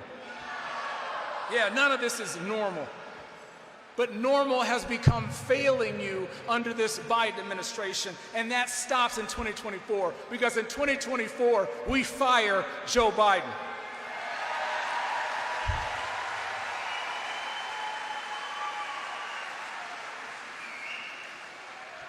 We are here because we believe in America, but most importantly, we believe in each other. We are not going to let backbiting lead to the backsliding of this nation. We need everyone in this room to get active, get inspired, remind your friends and family about the time not long ago when you could be proud of your country.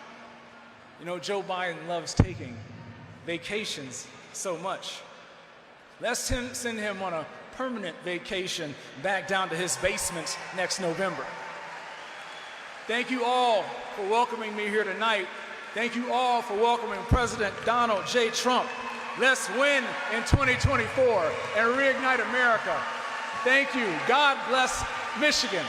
God bless America. And let's fly.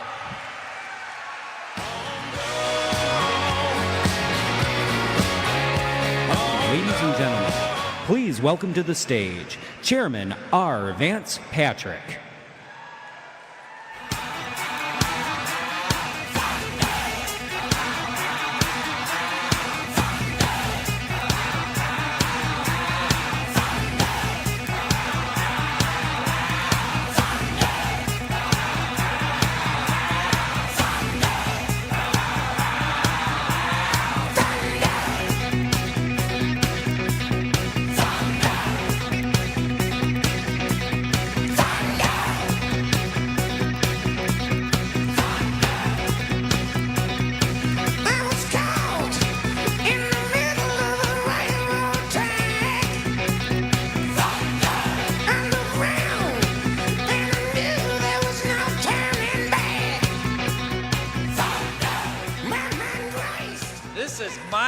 Crowd.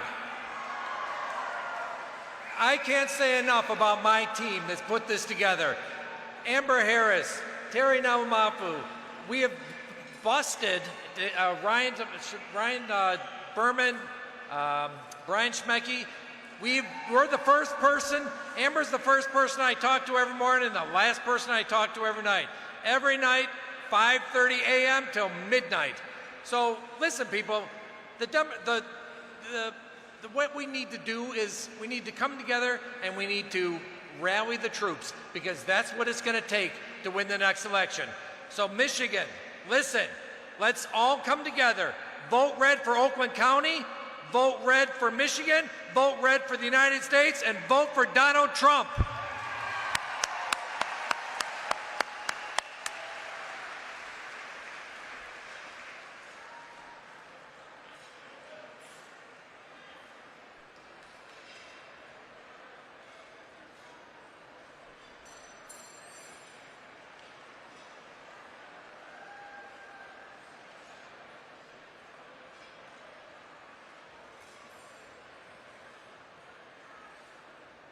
It's a high school prom, it's a Springsteen song, it's a ride in a Chevrolet.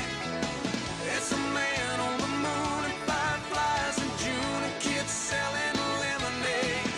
It's cities and farms, it's open arms, one nation under God. It's America.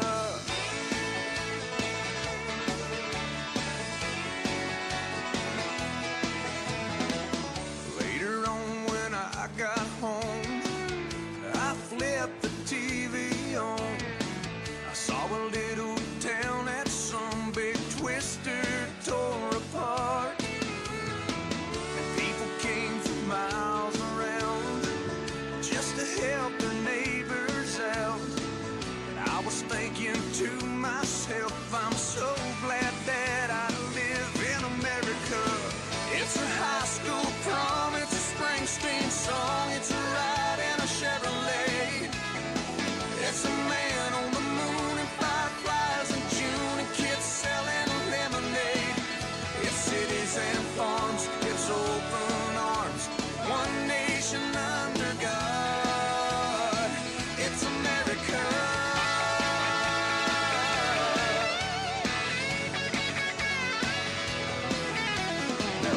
Have another small break in the program. This is Vanessa Broussard with RSBN live from Novi, Michigan for the 2023 Lincoln Day Dinner.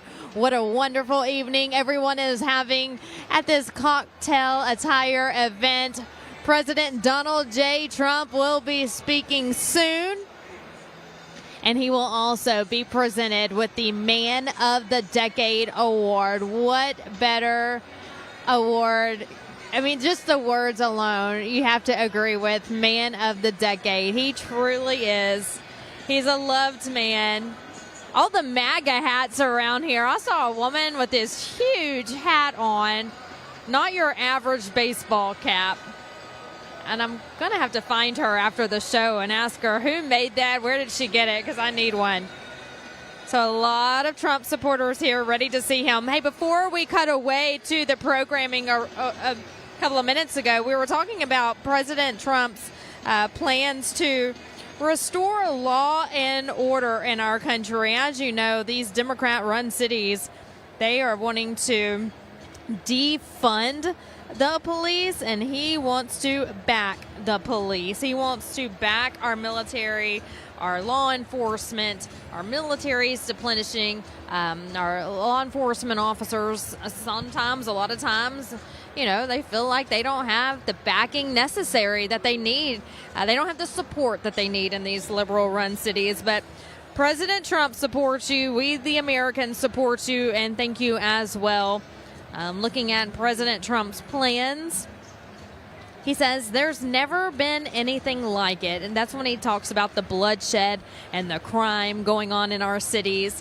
He said his plan is to restore law and order in our cities and throughout the country.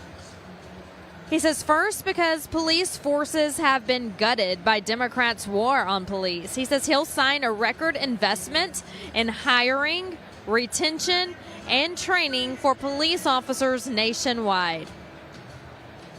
President Trump says this bill will also increase vital liability protections for officers because the Democrats want to take those protections away from our police because they want them to do their jobs and we want them to do their jobs right.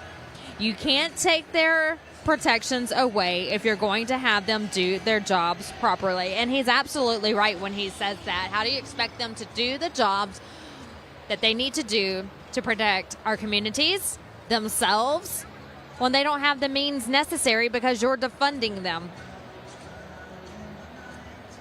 President Trump says he also wants to qualify for this new funding and all other Justice Department grants. He will insist that local jurisdictions return to proven common sense policing measures, such as stop and frisk.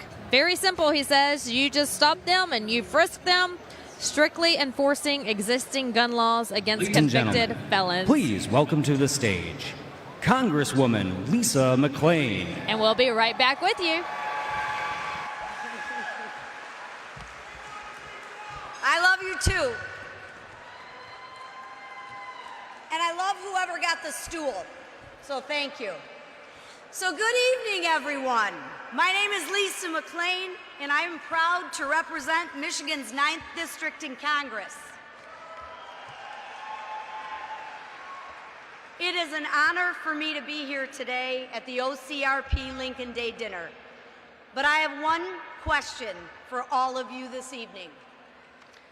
Who is ready to see the 45th president, soon to be the 47th president of the United States of America?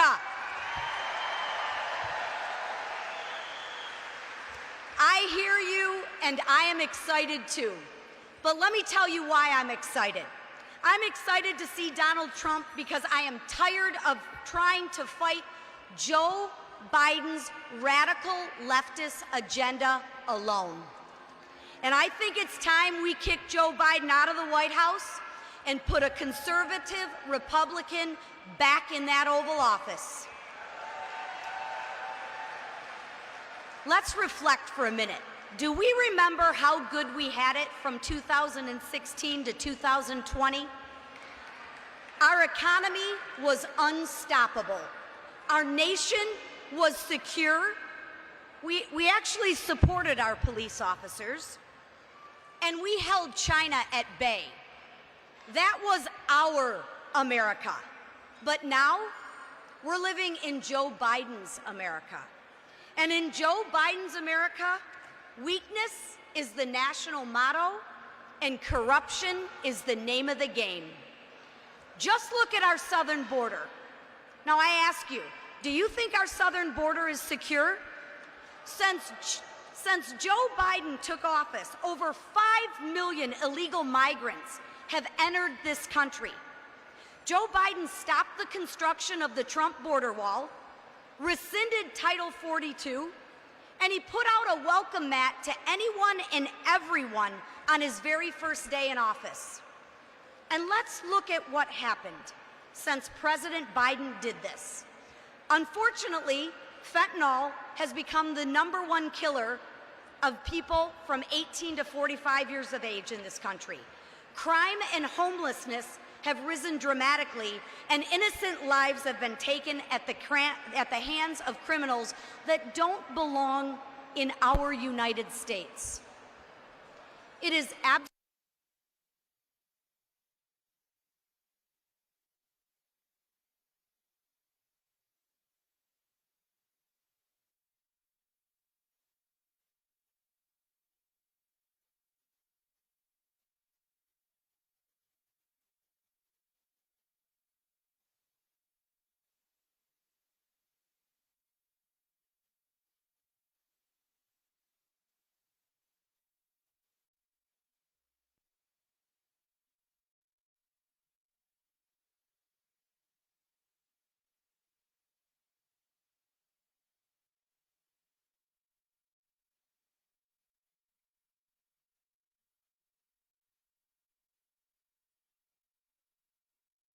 worse. This is probably the most secure place in America right now.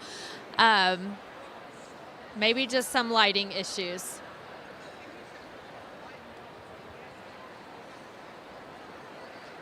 So we're working to...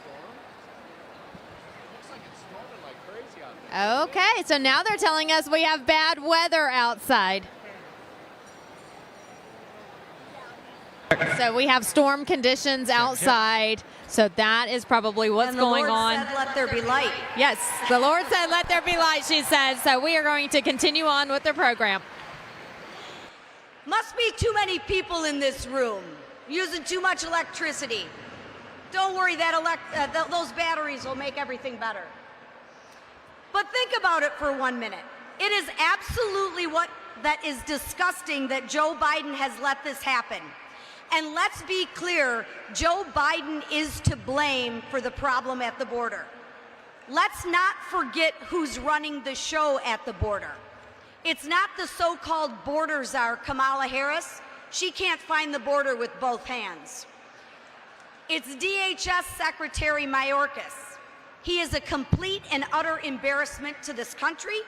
He has failed to secure the border, and he actually has the audacity to blame Republicans for not doing anything about it.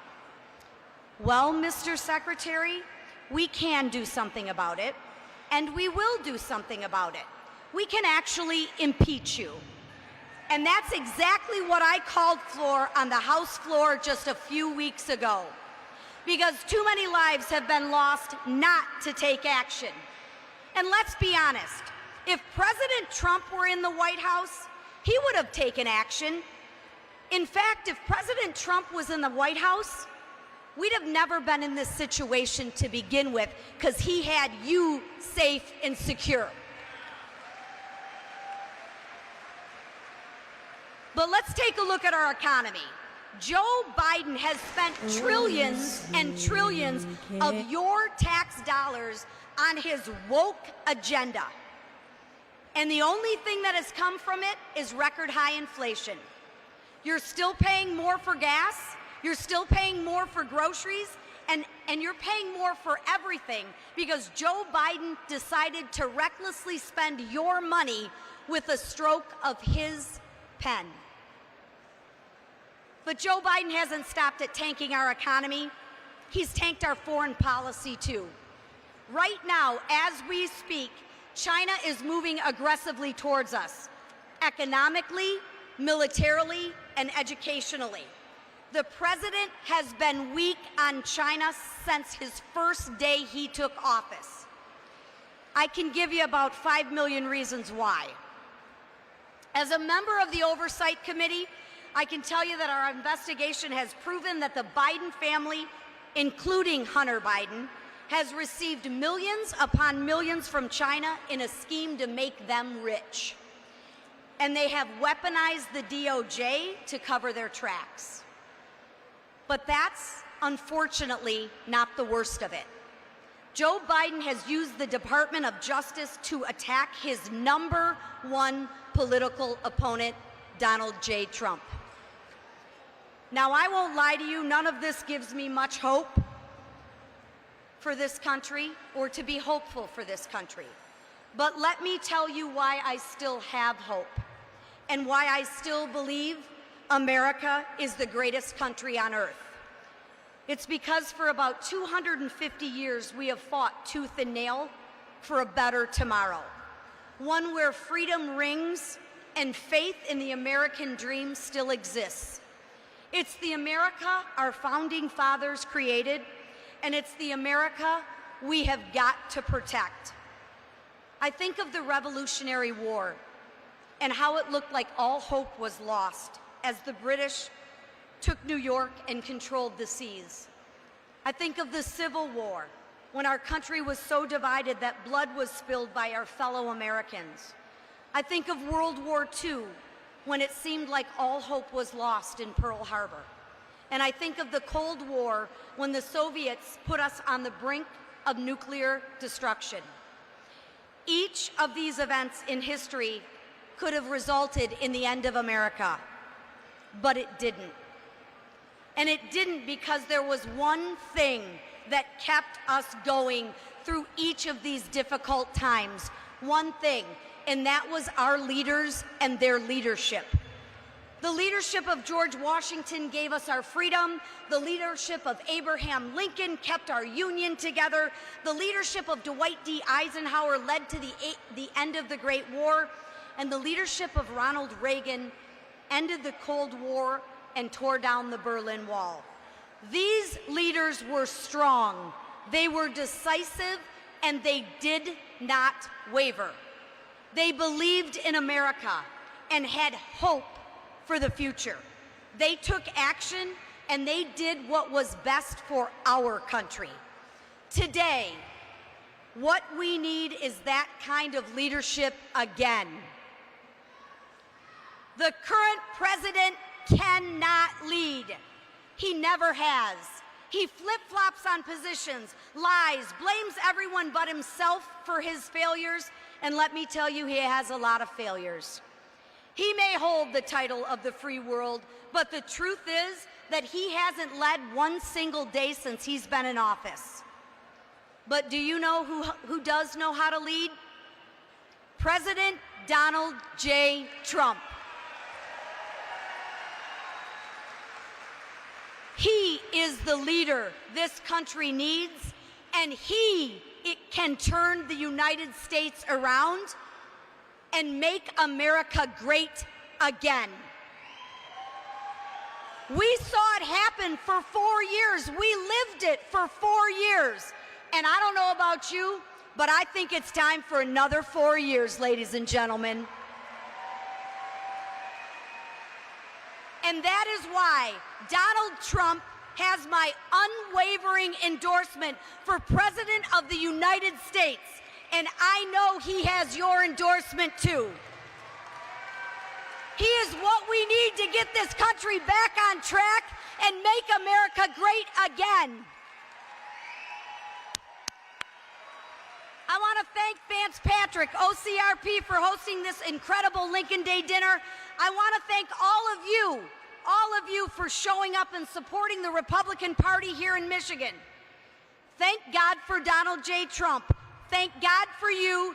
God bless our state. And now let's give a warm welcome to the next president, Donald J. Trump. Please watch it. Please take a look at the screen. This sounds like political presidential talk to me, and I know people have talked to you about whether or not you want to run. Would you ever? But, you know, I just probably wouldn't do it, Oprah. I probably wouldn't, but I do get tired of seeing what's happening with this country. And if it got so bad, I would never want to rule it out totally, because I really am tired of seeing what's happening with this country, how we're really making other people live like kings, and we're not. Inflation in the U.S. is now at 6.5% higher in December compared to a year ago. A state of emergency at the Texas border. We turn to the other news this Sunday night and to the somber homecoming for the 13 brave Americans killed in Thursday's attack at the Kabul airport. You're a golfer. Yeah. Why don't you just play golf? Why would you want to give up a great life and go back to that hellhole? Because I love the country.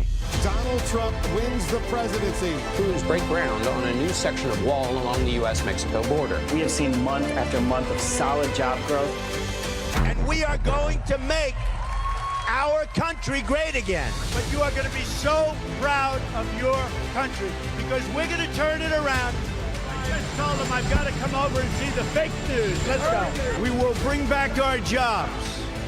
We will bring back our borders. No challenge can match the heart and fight and spirit of America.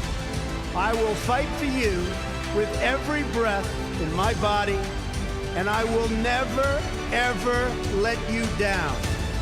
My fellow Americans, our movement is far from over. In fact, our fight has only just begun.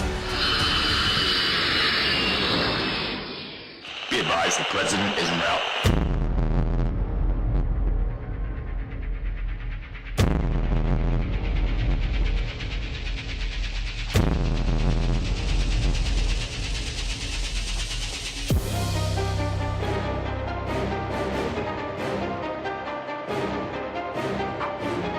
Ladies and gentlemen, please welcome the next president of the United States, President Donald J.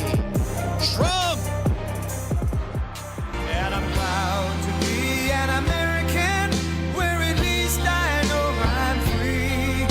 And I won't forget the men who died, who gave that right to me. And I gladly stand up next to you and defend her still today.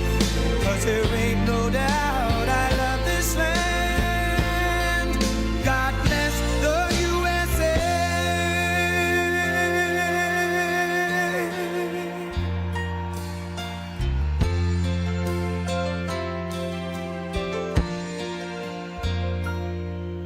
From the lakes of Minnesota to the hills of Tennessee, across the plains of Texas, from sea to shining sea, from Detroit down to Houston and New York to LA, where there's pride in every American heart, and it's time we stand and say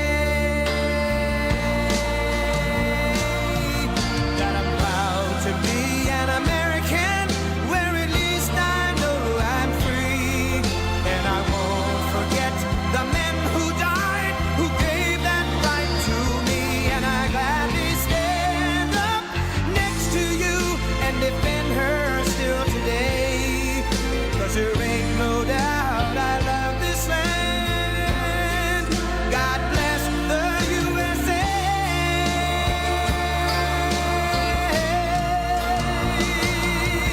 And I'm proud to be an American, where at least I know I'm free, and I won't forget the men who died, who gave that right to me, and I gladly stand up next to you and defend her still today, 'cause there ain't no doubt I love this land. God bless the USA.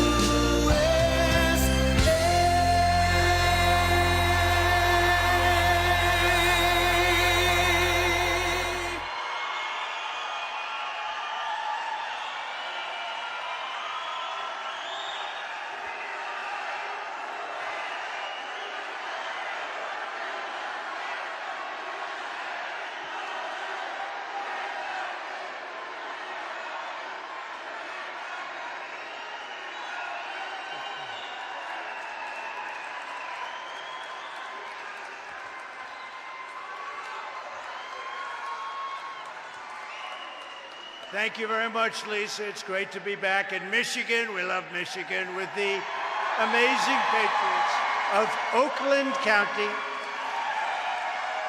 And tonight I'm deeply honored to receive the Oakland County GOP's Man of the Decade Award for the second time.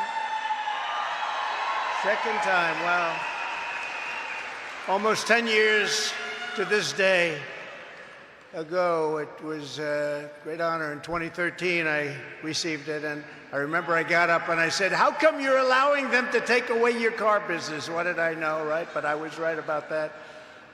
But it's really an honor to be with you. I want to thank Oakland County Republican Party Chairman Vance Patrick, great guy.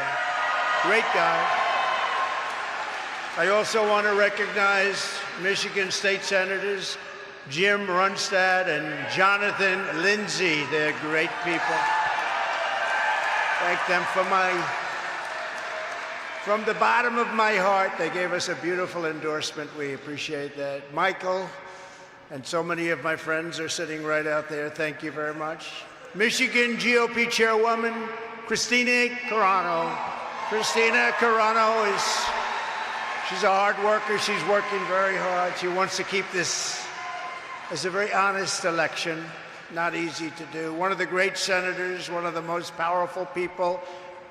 By the way, an incredible football coach. He was an incredible football coach, and now he's an incredible senator. Tommy Tuberville of Alabama. Where's Tommy? Tommy! He's an incredible man. Thank you. And they love him in Alabama. They love him all over the country. Somebody that really put up a good fight, fought very, very hard for Governor Tudor Dixon. Where's Tudor? She's a terrific person, and she fought hard. A friend of all of ours and a very well-known person in Michigan. He's a great restaurateur, Mark Zarkin. Thank you very much, Mark. It was a fantastic job. The food is very good, Mark. We could use him in a lot of our cities all over the country. If we could get a little younger version, he doesn't mind when I say that. I said what this city needs is a young Rudy Giuliani, and he's here. Where is he? Where is Rudy? Rudy, you're fantastic, Rudy. greatest mayor in the history of New York, and also our friends with the Dominican fathers and sisters of the Immaculate Heart of Mary. They're with us tonight. They've been with us right from the beginning. They're here someplace. Thank you, and thank you very much. Thank you. Thank you very much. Right from the beginning. And by the way, you see Biden now, the real Biden, on religion. He's not in favor of religion. He can talk all he wants, but what they've done to Catholics and what they've done to evangelicals, what they've done to everybody is a disgrace. So the sisters got it long before anybody else, and we appreciate it. Thank you. Thank you, all of you, for being here. It's a great honor. For 7 years, all of us have been fighting side by side to rescue our country from the sinister forces who truly hate our country and want to destroy it. And now we are approaching the most important battle of our lives. This is the most important election we've ever had, without question. On November 5th, 2024, we are going to stand up to the Marxists, the communists, the fascists, and the globalists. And we're going to win. We're going to win. We're going to win big. We're going to evict crooked Joe Biden from the White House. You notice I took the word away. I retired the word from crooked Hillary Clinton because I felt that Joe Biden needed it much more. He's crooked Joe. We're going to finish what we started, and we will make America great again. We will. For decades, the globalist vultures in Washington viciously betrayed Michigan workers and families like nobody can even believe. And they threw open our borders, plundering your factories and shipping your jobs to foreign lands, sometimes to lands that you've never even heard of. Michigan lost nearly 40% of all manufacturing jobs, everything after the NAFTA catastrophe and China's entrance into the World Trade Organization. Yeah, sit down, everybody. Yeah, sit down. I'm excited to be here also. Sit down. We'll be with you for a little while. Sit down and enjoy it. I think everybody, great. Great. I'm very honored by the fact you stand, but you sit down. Thank you. But after years of cruel sellouts by past leaders, you finally got a president who put Michigan first and put America first. It took a long time. And just as I promised, I saved the U.S. auto industry from total destruction. And I talked about it 10 years ago, 12 years ago. I talked about it for a long time, what they've done. They've taken almost 50% of manufacturing ability and brought it into other countries. Other countries are making cars now at a level that nobody can believe. I ended the disaster known as NAFTA, the worst trade deal ever made, and replaced it with the best trade deal ever made, the USMCA, that's Mexico and Canada. The USMCA is creating tens of thousands of jobs in the United States, and it's just been amazing the way it's worked. In fact, the jobs are so strong here that Mexico and Canada want to renegotiate the deal. Isn't that nice? Tommy Tuberville says, isn't that nice? Because we have had bad deals, every single one, but with tough new requirements to ensure more cars are made in American factories by American workers, and it's happening right here in Michigan. And this had nothing to do with the Democrats. They're going to end it. They want every car to be all electric, except you don't make all electric cars too much. You know who does? China. China makes them. The deal was so good that Mexico and Canada now, as I said, are working very diligently to destroy that deal and replace it with a deal that's very much in their favor. Don't do it, Biden administration. Don't do it. When I took office, the job-killing Trans-Pacific Partnership was set to slaughter U.S. automakers. It was slaughtering them. It was going to be a disaster. I stopped it. I vetoed it. I stopped it in its tracks. Every worker and supplier at Ford, GM, and Chrysler would have been crushed. They would have been out of business. It would have taken them out of business. Nobody understood it. Now they understood it. Joe Biden and Ron DeSanctimonious were both all in favor of it, but we stopped it cold. If I hadn't, you wouldn't have any auto production in Michigan. Just as I promised the people of Michigan, I withdrew from, it's called TPP, nice name, TPP. I withdrew on day one. I totally renegotiated Obama and Biden's horrendous Korea trade deal, one of the worst trade deals. But I renegotiated it. It would have flooded our market with foreign pickup trucks and cars, decimating your industry. I ended it, and I made it into a great deal. It's now a great deal for you. I also placed historic tariffs on all foreign aluminum and foreign steel, which saved your steel industry. Otherwise, you wouldn't even have a steel industry. And if you don't have steel, you don't have a country. Like borders, like elections, you got to have real elections. We don't have real elections. We have fake elections. I stood up to China like no administration has ever done before, bringing in hundreds of billions of dollars pouring into our treasury from China, when no other president had gotten them to pay even 10 cents. China never gave us anything except lip service. And when China targeted our farmers, which they did viciously and violently, I said to our Secretary of Agriculture, what's the damage that they did over the years? It was $28 billion. So I gave our farmers $28 billion from China. I got it from China, straight out of the tariffs that China was paying. $28 billion to our farmers. That's why when they say, how are you doing in Iowa? How are you doing in Nebraska? I said, there's no way the farmers are voting against me. I got them $28 billion, but you never know, do you? Except we just had a poll come out of Iowa where I'm leading by 47%, so I'd have to lose pretty quickly. Now, we're doing great in Iowa. We're doing great all over. Ron DeSantis opposed my China tariffs very strongly, and simply put, he sided with the communists in China while I fought for workers in America, and successfully like nobody has ever fought so successfully. No president has fought harder either for Michigan than I have. No president has ever fought harder. I saw what was happening from day one. And sadly, none has betrayed Michigan more than crooked Joe Biden. He's betrayed your state because he's allowing people to take away your jobs at a level that nobody's ever seen before. You'll see it over the next couple of years. Right now, you're not feeling it as much because of what we did, but you'll see it. For 3 years, Biden and his radical left allies have waged war on American auto workers like nobody has witnessed to this extent before.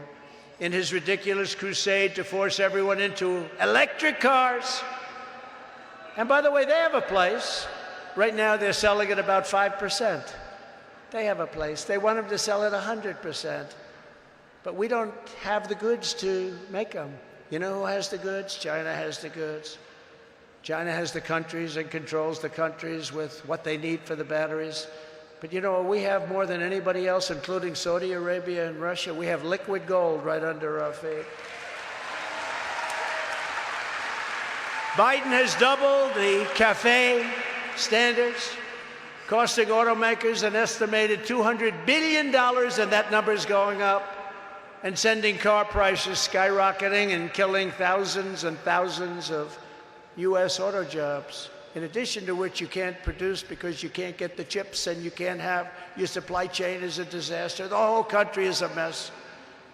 Biden is a catastrophe for Michigan, and his environmental extremism is heartless and disloyal and horrible for the American worker, and you're starting to see it.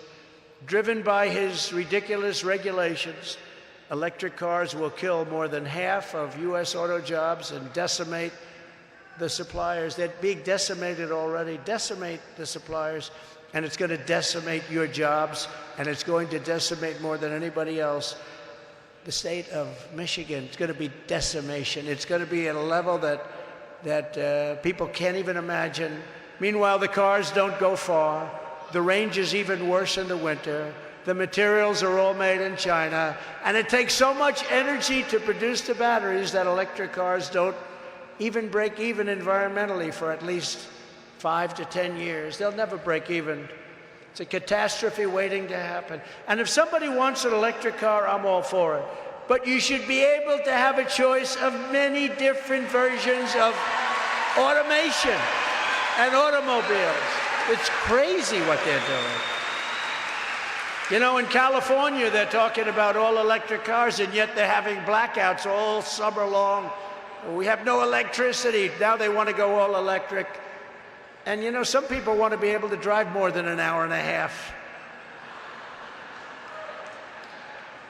The governor of your state is now giving away hundreds and hundreds and hundreds of millions of dollars of Michigan taxpayer money to Chinese companies, and one in particular called Grosjean, to build batteries in Michigan. Now, it sounds good, but the money's going to Chinese companies.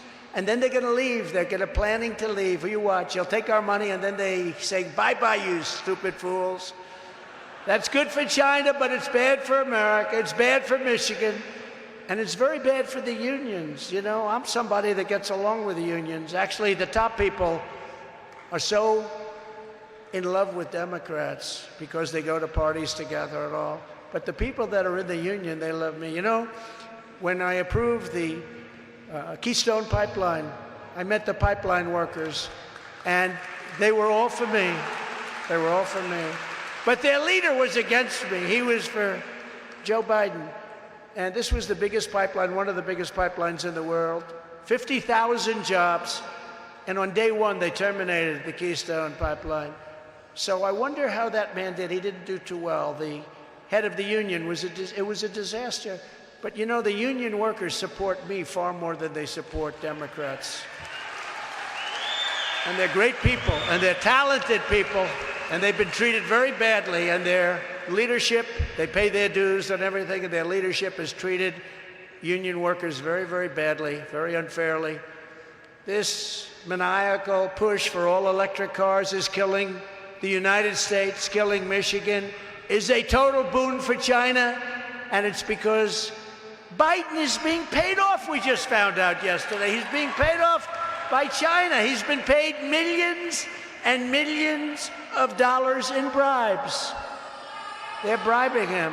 And all of those people, see these people, they don't want to talk about it. I just saw a camera go off right now. They don't want to hear about it, even though it's 100%.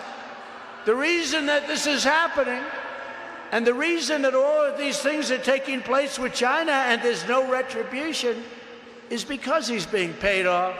And you know who likes all electric cars is the companies that are doing the best with all electric cars? Do you know who it is? The tow truck companies. Those tow truck, and I love them too. I love them too. I probably won't get their vote, but I'll get everybody else's vote. No, the tow truck companies, because they don't know where the hell to charge their car. They're in the middle of the country. Oh my, what do I do? Where's a charger? You're not gonna find. Yeah, and you know who boosts up the chargers? Huh? Do you know who does it? Oil and gas and coal. That's the one that boosts the charger. The whole thing is crazy. This country has gone crazy. You know, I said recently at a speech, I thought it was quite clever. So far, nobody's really mentioned it, because if I'm clever, they don't like talking about it. Although we've been getting quite good reviews. We did a good one last night. Got a lot of good reviews. And the polls are the reviews because we're leading by so much. But you know, I said the other day, we're like April Fool's Day. Everything's the opposite. They want open borders so that people can flood our country. They come from insane asylums. They come from mental institutions. They come from prisons. They come from all sorts of places. We don't even know who they are. We don't even know what countries they're coming from. That's April Fools. Who wants an open border? We want people to come into our country. Rudy understands that better than anybody, but they have to come in legally. The job you did in New York was so amazing. You don't get enough credit for it.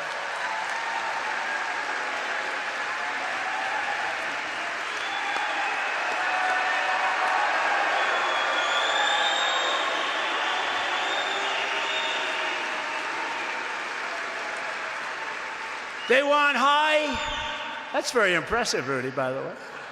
They want high interest rates.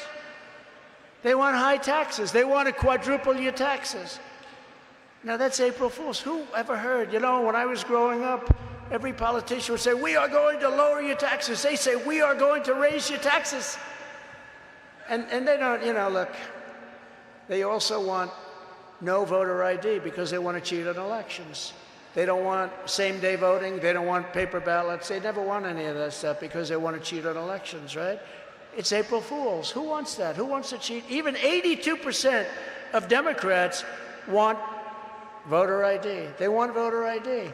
We want one-day elections. We want all paper ballots. We have to get back to it. You know, in France, I recently had an election, and they used to have mail-ins, and they gave it up because it was so corrupt. Because once it, you know, it goes through everything. Some people get 7, 8 ballots. But France gave it up. And they had an election, and they had 36 million people vote. At 10 o'clock, everybody knew who won. It was a one-day election. It was paper ballots. It was voter ID. They had a winner. They had a loser, and that was the end of it. So crazy. What's happening to our country? It's like April Fools, everybody. No voter ID, open borders. It's all crazy. High interest rates, high taxes. Within hours of my inauguration, I will cancel every Biden policy that is brutalizing Michigan auto workers.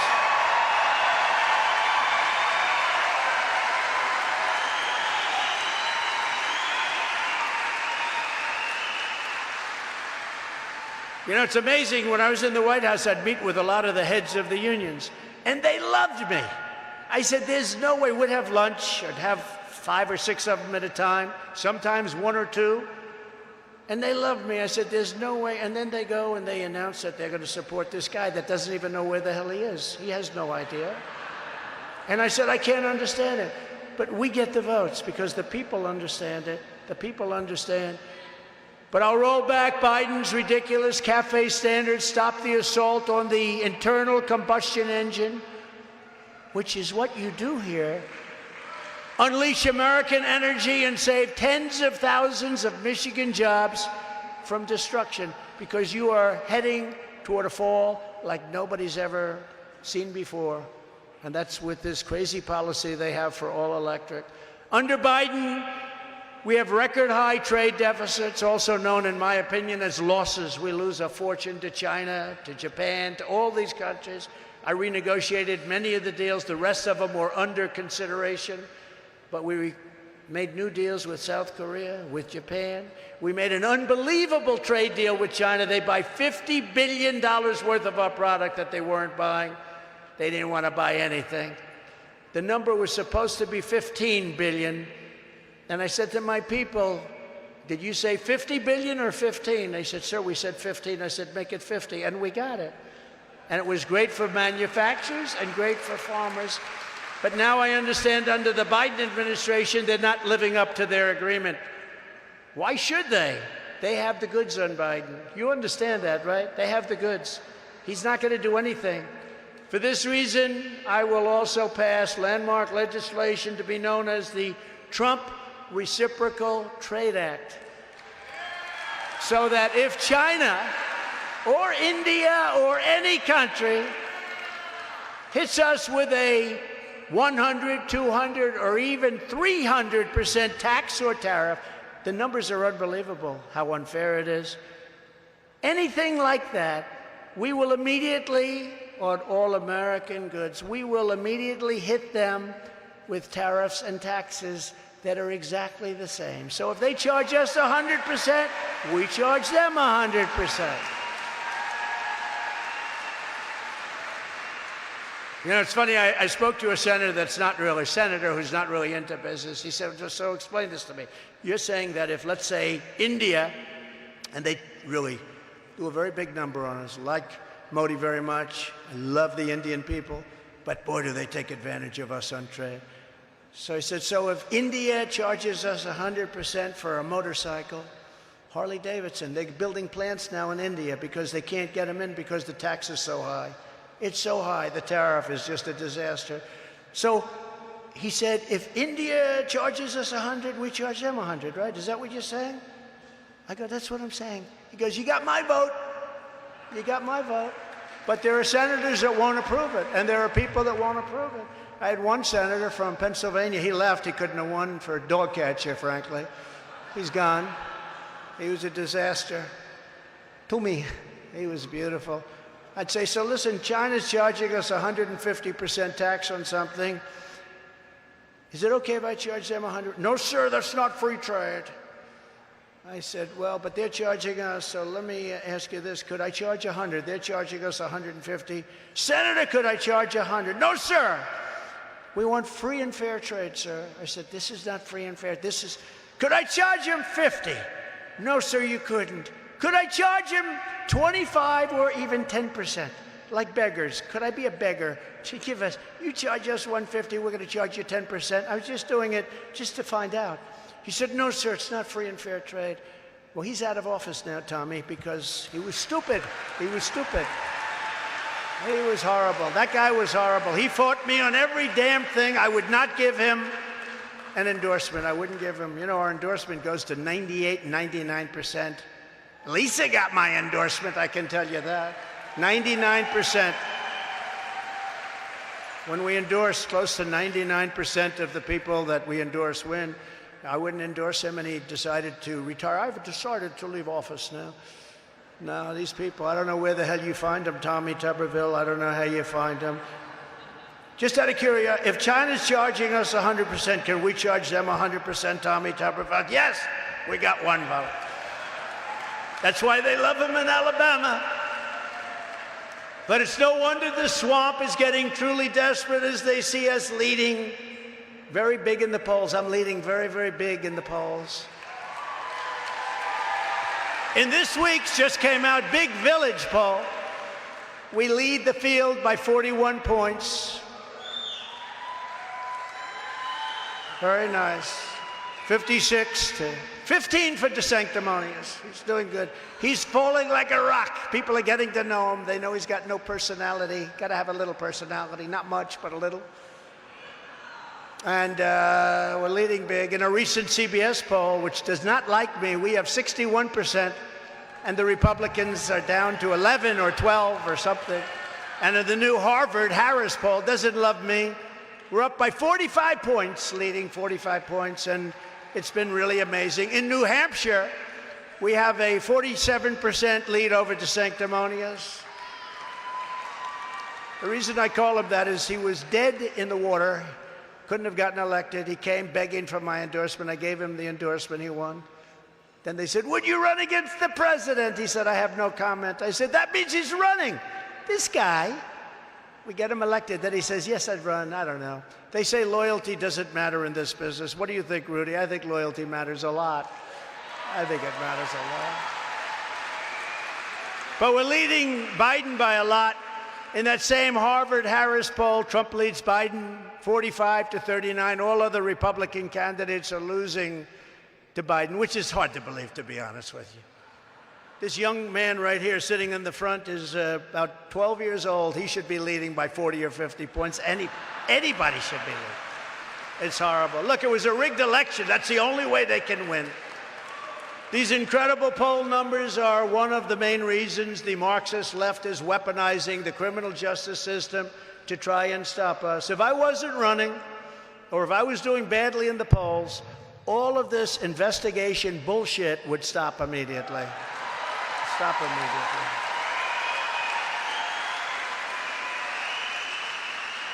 And I did nothing wrong. It's under the Presidential Records Act. I did nothing wrong. Or the Clinton Sox case, which is just a reaffirmation of the Presidential Records Act. We did nothing. You know what the Clinton Sox case is? That's where Clinton, President Clinton, took out tapes and things of foreign leaders, very big deal, and he put them in his socks, and they found it in his sock drawer. So they call it the. And the judge, respected judge, ruled that he had the absolute right to have those things. And this was an affirmation. These were very, very big. That was a big deal at the time. The judge ruled in his favor. 2 weeks ago, Joe Biden ordered his top political opponent to be arrested. That's me. I never learned about being arrested at the Wharton School of Finance. They didn't have a class on arrest. We learned other things. We learned finance and things. We didn't learn about arrest. But arrested on fake and fabricated charges right in the middle of a presidential election in which Biden is losing by a lot. Can you imagine that? Sir, you're going to be arrested today. You're winning by 20 points. You're going to be arrested today. This is a continuation of the greatest witch hunt of all time, which began as I came down with our great future, then future First Lady, who people love. People love her. We came down the golden escalator in Trump Tower. Its primary purpose is a thing called election interference, but we will not let that happen. They did it in 2020. They're not doing it again. We're not going to allow it to happen. Every time the radical left, Democrats, Marxists, communists, and fascists indict me, I consider it a great badge of honor and a badge of courage. Consider it great. Essentially, I'm being indicted for you, and I believe the you is more than 200 million people that love our country. I believe that strongly. Never forget, our enemies want to stop us because we are the ones and the only ones who can stop them. We're the only ones that can stop them. They want to stop us. They'll do anything they can. You know, they're vicious. If they would apply the same genius to making our country great, we would have no problem. I probably wouldn't have even run, but they don't. They want to destroy our country. Nobody can understand it. Nobody can understand why. If these corrupt persecutions succeed, they will complete their takeover of this country, and they will destroy your way of life and the United States of America forever. It will be forever destroyed. It will never be able to come back from that. That's why this is the most important election we've ever had. They want to take away my freedom because I will never let them take away your freedom.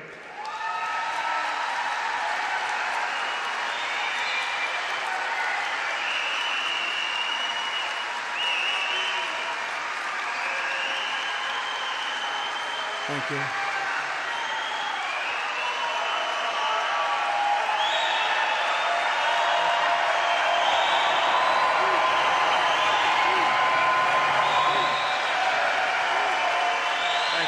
Thank you very much. Thank you very much. Thank you very much. And I had such a nice life before. I had the greatest life. But you know what? I would do it again. A lot of people say, would you do it again? I said, absolutely, because this country has such potential. We're going to make this country greater than ever before. Absolutely. They want to silence me because I will never let them silence you. I'm never going to let them silence you. And in the end, they're not after me, they're after you. And I just happen to be standing in the way. But we're not going to let anything happen to you that's bad, and we've got to start with this election. It's coming up fast. Think of it, a little more than 6 months. We're having the primary start in Iowa, go to New Hampshire. Now, they changed it. You know, they start differently. They wanted to change it. I think that's probably going to hurt them badly, but hopefully it's not going to make any difference because we're going to win this thing so big. You know, the way you stop the cheating is to win it so big that they can't cheat. They can't create that many ballots, that many fake ballots. That's the way you really stop it. That will make our elections fair again. Joe Biden is the most corrupt president in the history of our country, and there's no doubt about that. The Biden corruption scandal is 100 times bigger than Watergate. Yet the mainstream media doesn't even report the fact that Joe Biden has illegally taken millions and millions of dollars from China, Ukraine, and many other countries. Many other countries. And you can't read it. You see the story, and you know it's happening, and it's all over the internet, but you can't read anything about it in mainstream media. And you go to ABC, CBS, NBC, you'd go to the mainstream, the big ones, if they're big. I don't know who the hell watches them now, because they have no credibility. You know, they've lost credibility so badly. CNN, nobody's watching CNN anymore. because it's fake news. Wasn't that a great term that we came up with years ago? Fake news, fake news. They are fake news. There's a lot of them back there. Hello. But Joe Biden is compromised. Can you believe that it was just announced? This is, to me, one of the hardest of all. That military installations are currently being built in Cuba, just 90 miles off our coast, and Biden isn't doing anything about it. He's not saying he can't, because they've been paying him off, and they know how they've been paying him off. They will reveal that, and that'll be the end of his presidency. I think even the fake news won't be able to cover that one up, but maybe they can. But he's basically said, okay. He's saying nothing. He said, okay. What that means for our great Cuban population in Miami, where we won incredibly. And by the way, I don't know if you know this or not, Tommy, but I got more than 1 million votes more in Florida than the sanctimonious got. Nobody wants to talk about that. More than 1 million votes more. But what it means for our great Cuban population in Miami, Florida, and the rest of the United States is that they will never see Cuba again. It's gone. When China occupies Cuba, the Cuban Americans who love Cuba, they want to go back. They want to be there. They want to be with their loved ones. They want to be there. They're never going to be able to go back. We had it where they were ready to make a deal. It was going to be opened. That's why I got the Bay of Pigs Award recently. They gave me the Bay of Pigs because nobody's done more for opening up Cuba to our great people. That whole thing was ending. And now China goes in. Now China goes in, and Biden doesn't even say anything about it. So I guess he's not going to do too well with the Miami vote, the Cuban vote, the Venezuelan vote. Unless they get back in which case I will inform China that they have 48 hours to get any military and spy equipment out of Cuba, or we will drop the hammer, and there will be tariffs and taxes unlike anything they've ever seen. And they paid hundreds of billions of dollars while I was president. That's why they didn't want me as president. Those tariffs are killing us, sir. I said, you've been killing us for 30 years. Biden wants to do nothing because he can't do it. Together in 4 incredible years under our administration, we delivered the largest tax cuts and regulatory cuts. Our regulations, I think it was bigger even and more important, Rudy, than the tax cuts. It created the greatest economy in history. We built the greatest economy in history.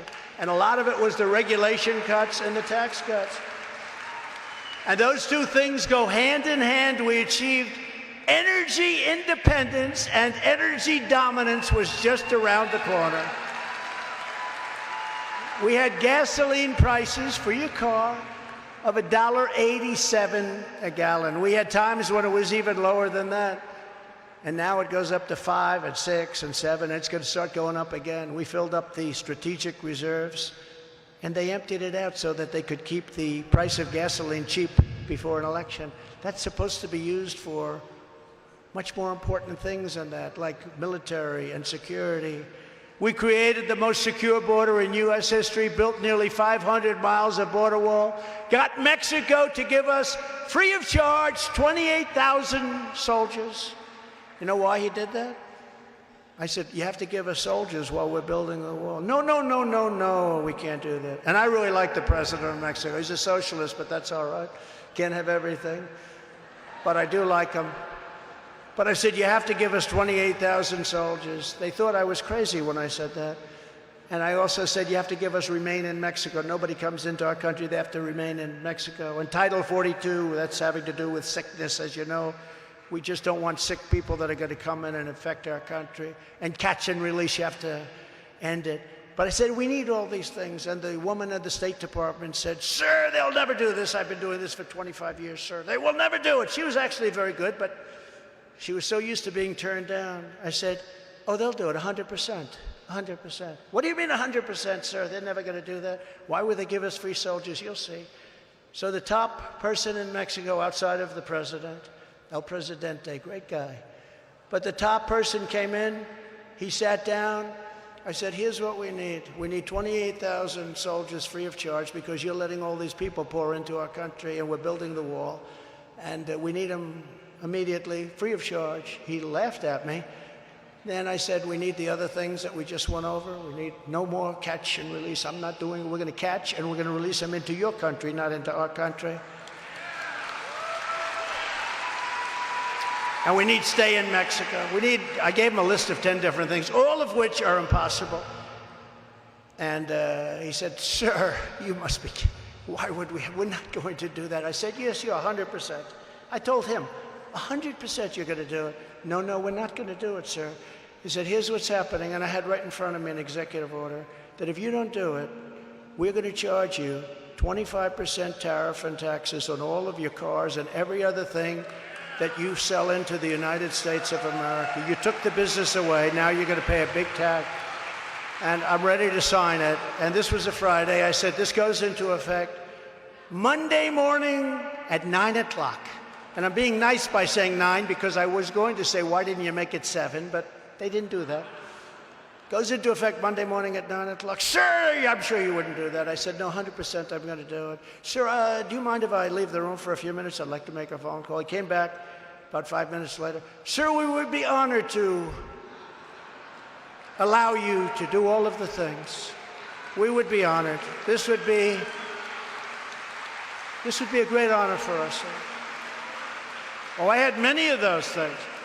We got everything. The woman at the State Department, she was good. But she was turned down. She said, I've been turned down for 20, 25 years for asking for that stuff, and you got everything. And I said, 100%, we're going to get everything. So they gave us 28,000 soldiers free. And you know what? If they didn't, we would have made a lot of money on the tariffs, because frankly, there should be tariffs. Because they took our business out of Michigan, they put it into Mexico, and then they sell cars to our country, just like you used to sell cars to our country. But they took 32% of our automobile manufacturing business out of our country. Most of it came from Michigan, right here, this wonderful place. And I said, you know what? We're going to make a fortune if you say no to me. But he came back within 5 minutes. But I've done that with many, many phone calls. I wish they could have all been taped and recorded. I had Macron call up. And our people came to me and said, you know, France wants to charge us a massive tax if you're an American company doing business in France. They want to charge us a very big tax. I said, they can't do that. So I gave it to Mnuchin and some people. I said, call up. Tell them we're not doing it. They called up. They came back a week later. They said, sir, they're doing it. It's already been passed by their so-called legislature. I said, no, they're not going to do it. Give it another couple of days and go back and try it. They came back. They said, no. So I called up Emmanuel Macron, a nice guy, but he's a wise guy, but he's a nice man. But he's a wise guy. Hey, look, these people are all at the top of their game. Our guy wasn't at the top of his game 40 years ago, okay? But these people, Macron, and say what you want, President Xi, they said the fake news, is President Xi a smart man? I said, no, he's a brilliant man. He controls 1.4 billion people with an iron fist. How dare he say he's brilliant? You're not allowed to say that. You're not allowed to say it. But I said to Macron, I said, let me call him. Emmanuel, how are you? It's nice to talk to you. Emmanuel, here's the story. I understand you're going to charge American business. Oh, yes, Donald. I am. I was going to charge American business, yes. Now, we've been doing this for a long time. Yes, we have decided to charge American businesses a tax. The tax is like 25%. And I don't want that to happen. That's unfair. We don't charge them.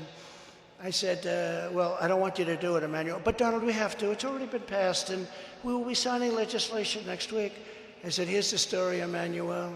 If you charge us that tax, I will charge you 100% taxes and tariffs on all wine and champagne coming into the United States. And that starts tomorrow morning at 7 o'clock. I got this out. No, he said, you cannot do that. That is very unfair. Can you believe it? That's unfair. They can charge us with, this is the way, because they've been dealing with stupid people for 40 years. These deals are the stupidest deals. NAFTA is the stupidest deal I've ever said. Everyone said there's no way he can get that terminated. And a new deal, I got it terminated from great people in the Senate and great people in the House. We got it terminated because you had to have it terminated in the House and the Senate. We got it terminated. I signed the termination, and I replaced it with USMCA. But I said, no, Emmanuel, I'm sorry. He said, may I call you back? I said, you may. How long will it take you to call me back? Oh, it will be a short, about 4 minutes later, I'll call. He goes, Donald, we have decided that we will not put the tax on American companies. That was it. That was it. Let me give you the bad news. The bad news is now they're putting it on under the Biden administration. And I guarantee you Joe Biden's not calling up saying, Emmanuel, what are you doing? No, he wants to go to sleep and just relax. We appointed nearly 300 federal judges and 3 great Supreme Court justices. I rebuilt our United States military. We created Space Force, which is a big deal. First time in 78 years Air Force was before. First time in 78 years since Air Force. Defeated ISIS, 100% of ISIS. And I brought our troops back home where they belong. I imposed the most powerful travel ban to keep radical Islamic terrorists out of our country. It took a lot of heat, remember that? And you know, if you think, I don't like to talk about it, but if you think for 4 years we didn't have a problem, did we, huh? But we have a lot of bad people coming into our country now. I was the first president in 70 years who didn't start a war. I didn't start a war. Everybody said, beautiful Hillary Clinton. You know, I don't call her crooked anymore, so I have a new name, Beautiful. She's a beautiful person. Beautiful Hillary. She's a beautiful woman. She said, he is going to start a war. Listen to him, his personality. I said, no, my personality will stop a war.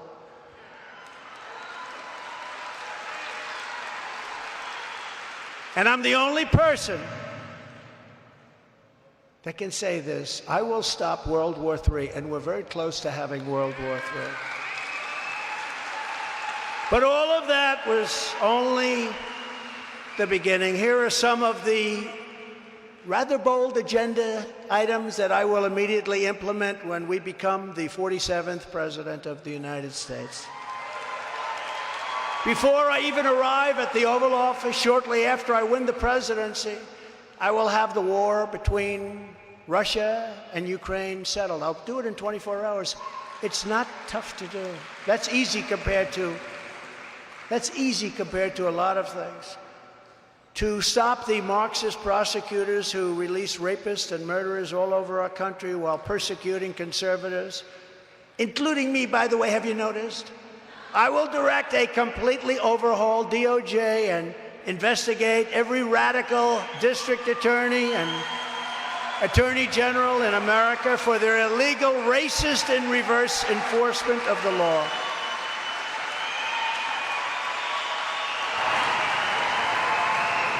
Thank you. I will immediately terminate every open borders policy of the Biden administration. You can come in to our country, but you have to come in legally. We want you to come in, but you have to come in legally.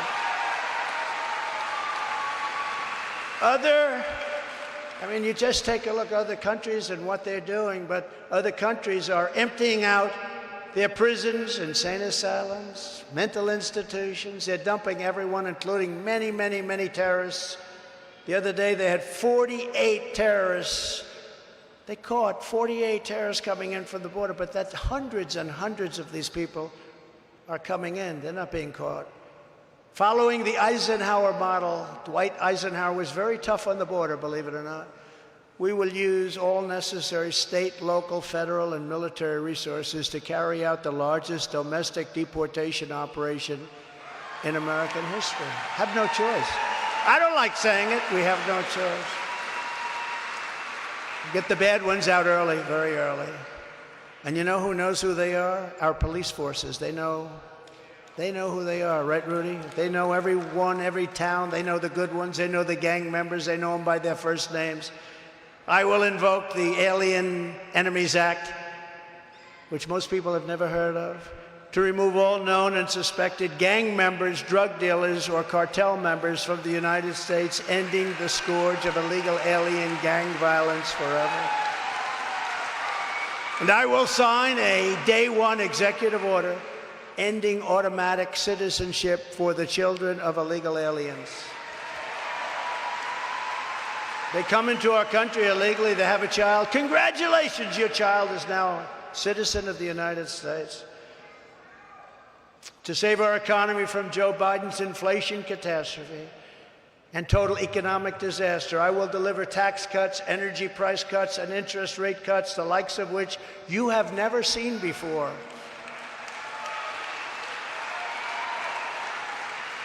You know, we were ready to do that, and then we got hit with the COVID as a gift from China. We were doing so well. We were making so much money with the oil and gas, with the drilling. And I was using that money, just like Saudi Arabia makes a fortune. We have more than Saudi Arabia and Russia combined. We were doing numbers that nobody had ever seen before. We were ready to start taking those numbers, giving a tax reduction. I gave the biggest in history. I was going to give it even bigger to middle-income people. We were going to give it even bigger. We were going to do that. And then we were going to start paying down our $32 billion at the time national debt. We were going to make so much money, and then COVID came in, and we had to change a lot of plans because that was a disaster. A gift from China, another gift from China. But unlike Ron DeSanctimonious, who voted to gut Medicare and gut Social Security, and even voted to raise the retirement age to 70, which was a big raise, he wanted to do it. He voted 3 times to do that. He wanted to gut Social Security, and he was going to terminate or do very bad things to Medicare. And then he's supposed to get elected? You can't get elected when you do that because the people deserve that. They worked for that. We can't take that away. There are many other things we can do, including oil and gas, where we build up our numbers. There are many, many other things we can do. We're not going to play around with Social Security, and we're not going to play around with Medicare, Medicaid. I will always protect Medicare and Social Security for our great seniors. I will always protect them.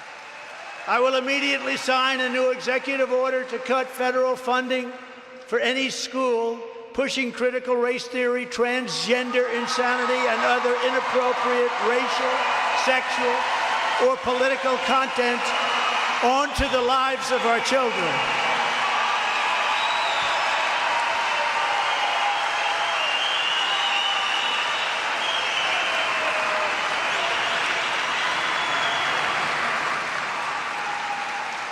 And here's something, it's not even believable that we have to say this. Who would ever think? Only a sick country can think this way. I will keep men out of women's sports.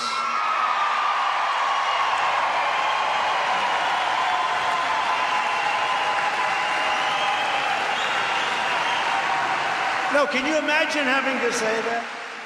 You see these records, weightlifting records that stood for 18 years. 18 years, and now they're being broken by like 100 pounds. They used to put a little tiny, a quarter of an ounce and a quarter of an ounce on these barbells, and a young woman would get up, and she's a great champion, and she's got to lift that 212 pounds over her head. Her mother and father are there, her husband's there, they're so proud of her. They put a quarter of an ounce on each side, a little quarter, little thing, little. 18 years it stood. 18 years. And she got up, and she's so proud. Her parents are there. Oh, and she gets up.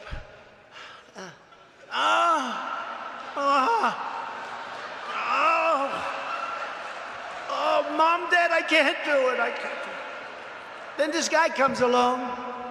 Have you lifted before? No, I haven't, really. Well, you're going to have to lift this weight over your head. And he said, that's all right. I should be able to do that. He goes like this. Then he said, how about adding 100 pounds to it? This is a disgrace to women, what's happening. Disgrace. The other one I tell, and I tell it very strongly, the swimmers' records are being decimated. But the young woman who was standing there, she was going to break that record. It stood for 12 years. And she was a great athlete, great swimmer. She was going to break it. She looks down. She sees the same people that she's been swimming against for 10 years. You know, they tend to be, the cream comes to the top. She looks over. She sees the 4 people on her left. She looks over, she sees 5 people, and then she looks up. Whoa, that guy's big. Whoa. Man, I never saw her before.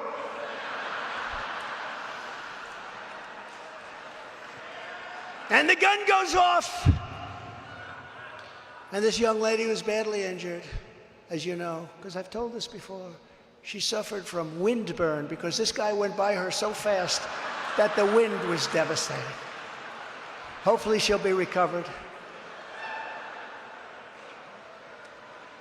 This guy looked like a slightly smaller version of Wilt the Stilt Chamberlain. Biggest wingspan she'd ever seen. No, we can't do that. This is crazy. And it's so demeaning to women and women's sports. They've come so far. It's so demeaning. Who would think we even have to talk about that? And who would think that we have to talk about the fact that I will sign a law prohibiting child sexual mutilation in all 50 states? Who would think that? Now, who would think that?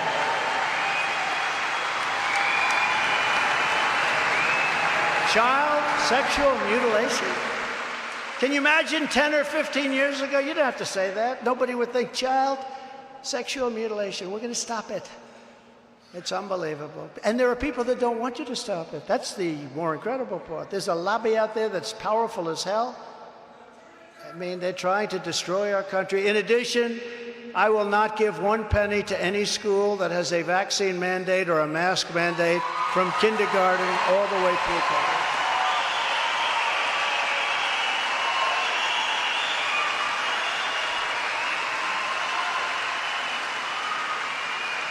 As I announced this month, to continue my long record of standing up to Big Pharma, I will establish a special presidential commission, which I had before we were doing so well. Big Pharma hated me. You know how you can tell? Take a look at how much money they gave me and take a look at how much money they gave to the Democrats. They hated me. And the FDA hated me because nobody ever pushed the FDA like I did. I said, why do you have to wait 7 years, 8 years to get something that's working really well? Why do you have to wait? Very bureaucratic. They hated me. A special presidential commission to investigate what is causing the decades-long increase in childhood diseases, autoimmune disorders, autism, obesity, infertility, and other chronic health problems. Why is this happening at this level? Just as I did 4 years, for 4 years I did this, I will fully uphold the Second Amendment. I will uphold the Second Amendment.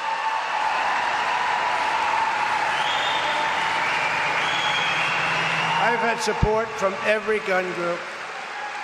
And that hasn't been that easy. That hasn't been that easy. There's a big lobby against, but I held so strong. Sometimes it wasn't the easiest thing. I will fully uphold and protect your Second Amendment. I will defend innocent life. Nobody did what I've done for innocent life. Nobody even came close. I will bring back free speech in America.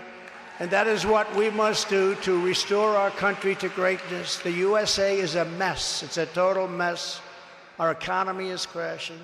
Inflation is out of control. China, Russia, Iran, and North Korea have formed together in a menacing and destructive coalition. Not even believable that Russia and China would be together. They're natural enemies because of their land. They're natural. Joe Biden and Obama pushed them together. No reason for it. Amazing that it happened, but now they're together, and it is menacing. Our currency is crashing and will soon no longer be the world standard, which will be the greatest defeat that we've had in 200 years. If that happens, we become a complete third world nation. And if you look at our airports today and you look at all of the problems we have at the border and with our elections, we are indeed a third world nation. But I won't let these things happen with me, not even a chance. Just like Russia, as I said, would never, ever have even thought about going into Ukraine. And I talked about Putin. He understood the consequences, and China would not have even given a thought about raiding Taiwan, and that's right now all they think about. If you took the 5 worst presidents in the history of the United States and added them up, they would not have done near the destruction to our country as Joe Biden and the Biden administration have done. They wouldn't have. We are a failing nation. We are a nation in decline. And now these radical left lunatics want to interfere with our elections by using law enforcement. It's totally corrupt, and we will never let it happen. This is the final battle. With you at my side, we will demolish the deep state. We will expel the warmongers from our government. We will drive out the globalists. We will cast out the communists, Marxists, and fascists. And we will throw off the sick political class that hates our country. We will rout the fake news media, and we will defeat crooked Joe Biden. We will liberate America from these villains once and for all.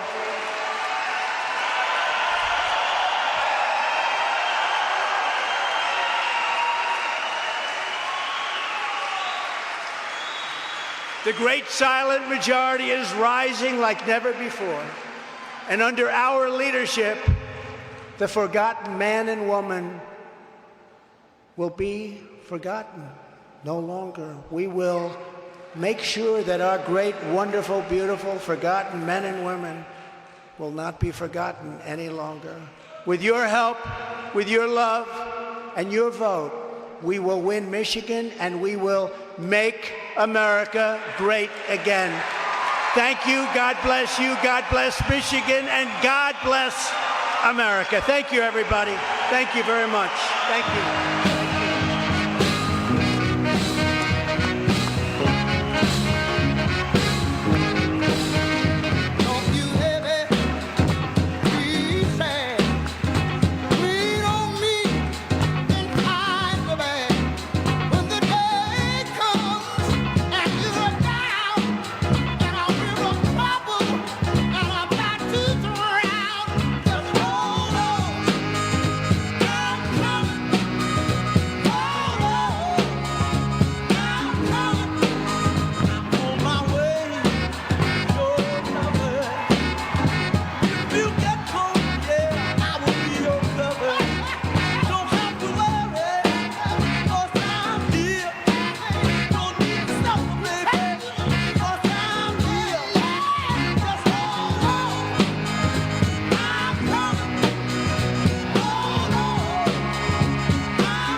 President Donald J. Trump wrapping up about an hour speech here at the Lincoln Day dinner in Novi, Michigan. He covered a lot of topics that are making us very hopeful. You're not going to come after our children, leave our children alone, whether they're having men and women's sports, putting these critical race theories in our children's schools. Whatever the case may be, these demonic ideologies that they have in their minds that they're wanting to do to our children, Trump says no, absolutely not. He spoke on Michigan and the auto industry here, getting a lot of round of applause when it comes to the auto industry. He says he's taking a stand on China, that he is one of the only presidents who has really stood up to China. And he also gave some poll numbers that are out, some new numbers. One of the highest numbers that we're seeing is coming out of the Iowa polls, where he's up 47% against Ron DeSantis. 47% is one of the highest numbers that we're seeing there. He's also saying that within hours he will scrap every Biden policy that is negatively affecting Michigan. When he said that, he got a round of applause. The people here in Michigan wanted to hear it. They heard it, and they are eager for 2024 so they can get their state back in order. He talked about the investigations and the indictments against them.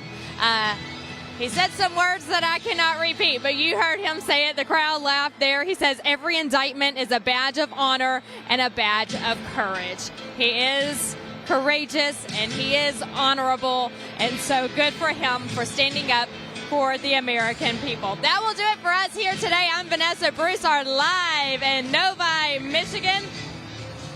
Once again, we want to thank our sponsors for allowing us to be here today. Without them, today would not be possible. Of course, we want to thank Birch Gold. If you haven't done so already, log on to their website, Birch Gold's website.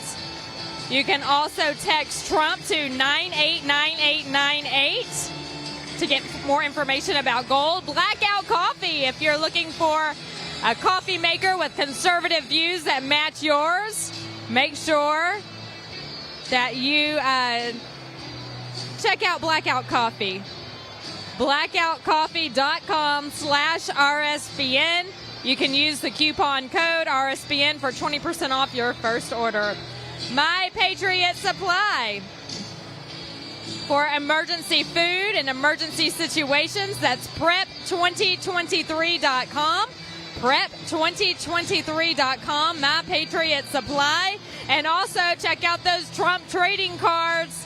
The official Trump NFTs sold out within 24 hours, but now you can have those physical Trump trading cards. All you have to do is text the keyword cards to 70301. That's 70301 to claim yours right now. So good to have you all here with us as we celebrate this wonderful dinner. The Republican Party here in Oakland County, Michigan, honoring President Donald J. Trump. They awarded him the Man of the Decade Award. He spoke for an hour, giving us hope for a great 2024 run. We're behind him all the way. Thanks for watching RSBN. Stick with us on this campaign trail. We'll be following every move the president makes, and also on the flip side, the Bidens as well. Go to rsbnetwork.com to follow us there. Truth Social, Rumble, we're there as well.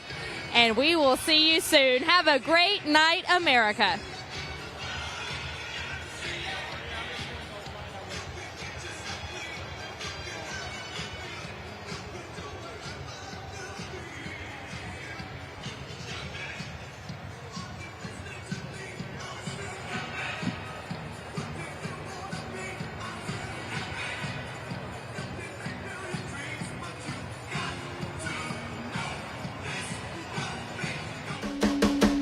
Blackout Coffee. Fresh roasted, bold flavors, serving heroes on the front lines. Blackout! Blackout Coffee, baby! Blackout Coffee! From the ingredients we use to the values as a company we have, quality is something Blackout Coffee drinkers expect. But where did it start? Meet John.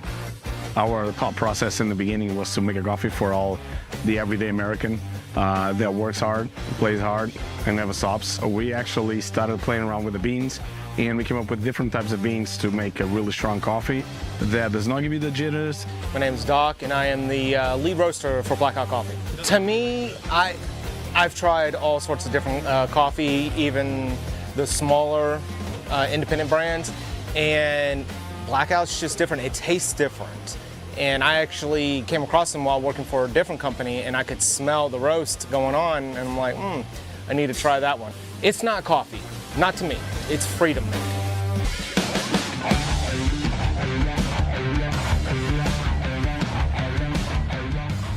What's up, guys? My name is Jaden Hurd, and you're watching Right Side Broadcasting Network. I have a new show over there on Rumble that comes out every Tuesday and Friday called Let It Be Heard. What we do is react to videos, we analyze the culture, and we analyze politics from a biblical perspective. I think you're going to enjoy it, so I'll see you over there. God bless.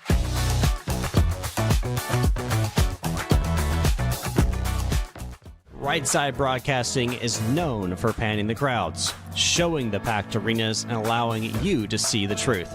We've covered hundreds of rallies, briefings, marches, CPAC, and the historic overturning of Roe v. Wade. Right Side Broadcasting was created in 2015 by our founder, Joe Seals, creating a unique broadcasting experience that allows you to make your own decision rather than force-feeding you an agenda. We don't cut or edit people's words or twist them to fit a particular point of view. We allow our correspondents to be open about their opinions while maintaining journalistic integrity. Right Side Broadcasting wants to continue our legacy with help from people just like you. Your donations and support allow us to continue to be the gold standard in live, unedited event coverage. Help our cause by sharing our broadcasts, subscribing on our social media platforms, and supporting us on our locals community. Your monthly or one-time contributions on our website are crucial in our fight for the truth. Thank you for all of your generous support. You're still looking good. I'm still feeling good. You know, I've got all your MyPillow products. Mattress topper, bed sheets, MyPillows, towels, slippers, blankets, sleepwear, dog beds. Whoa, Charles. Everyone now can get MyPillow products at huge discounts at MyPillow.com. That's right. Now's the time to go to MyPillow.com or call the number on your screen. Use your promo code to take advantage of our 3-in-1 sale. We're bringing you exciting new products, overstock specials, and closeout deals you won't find anywhere else. For example, when you buy one of our brand new MyPillow 2.0s, you get another one absolutely free. And with our overstock sale, you save 50% on our luxurious Giza Dream bed sheets. That's as low as $29.99 for the best sheets ever. And with our biggest closeout special, you get our all-season slippers for only $35. Or our sandals and slides for just $25. Quantities are limited, and once they're gone, they're gone.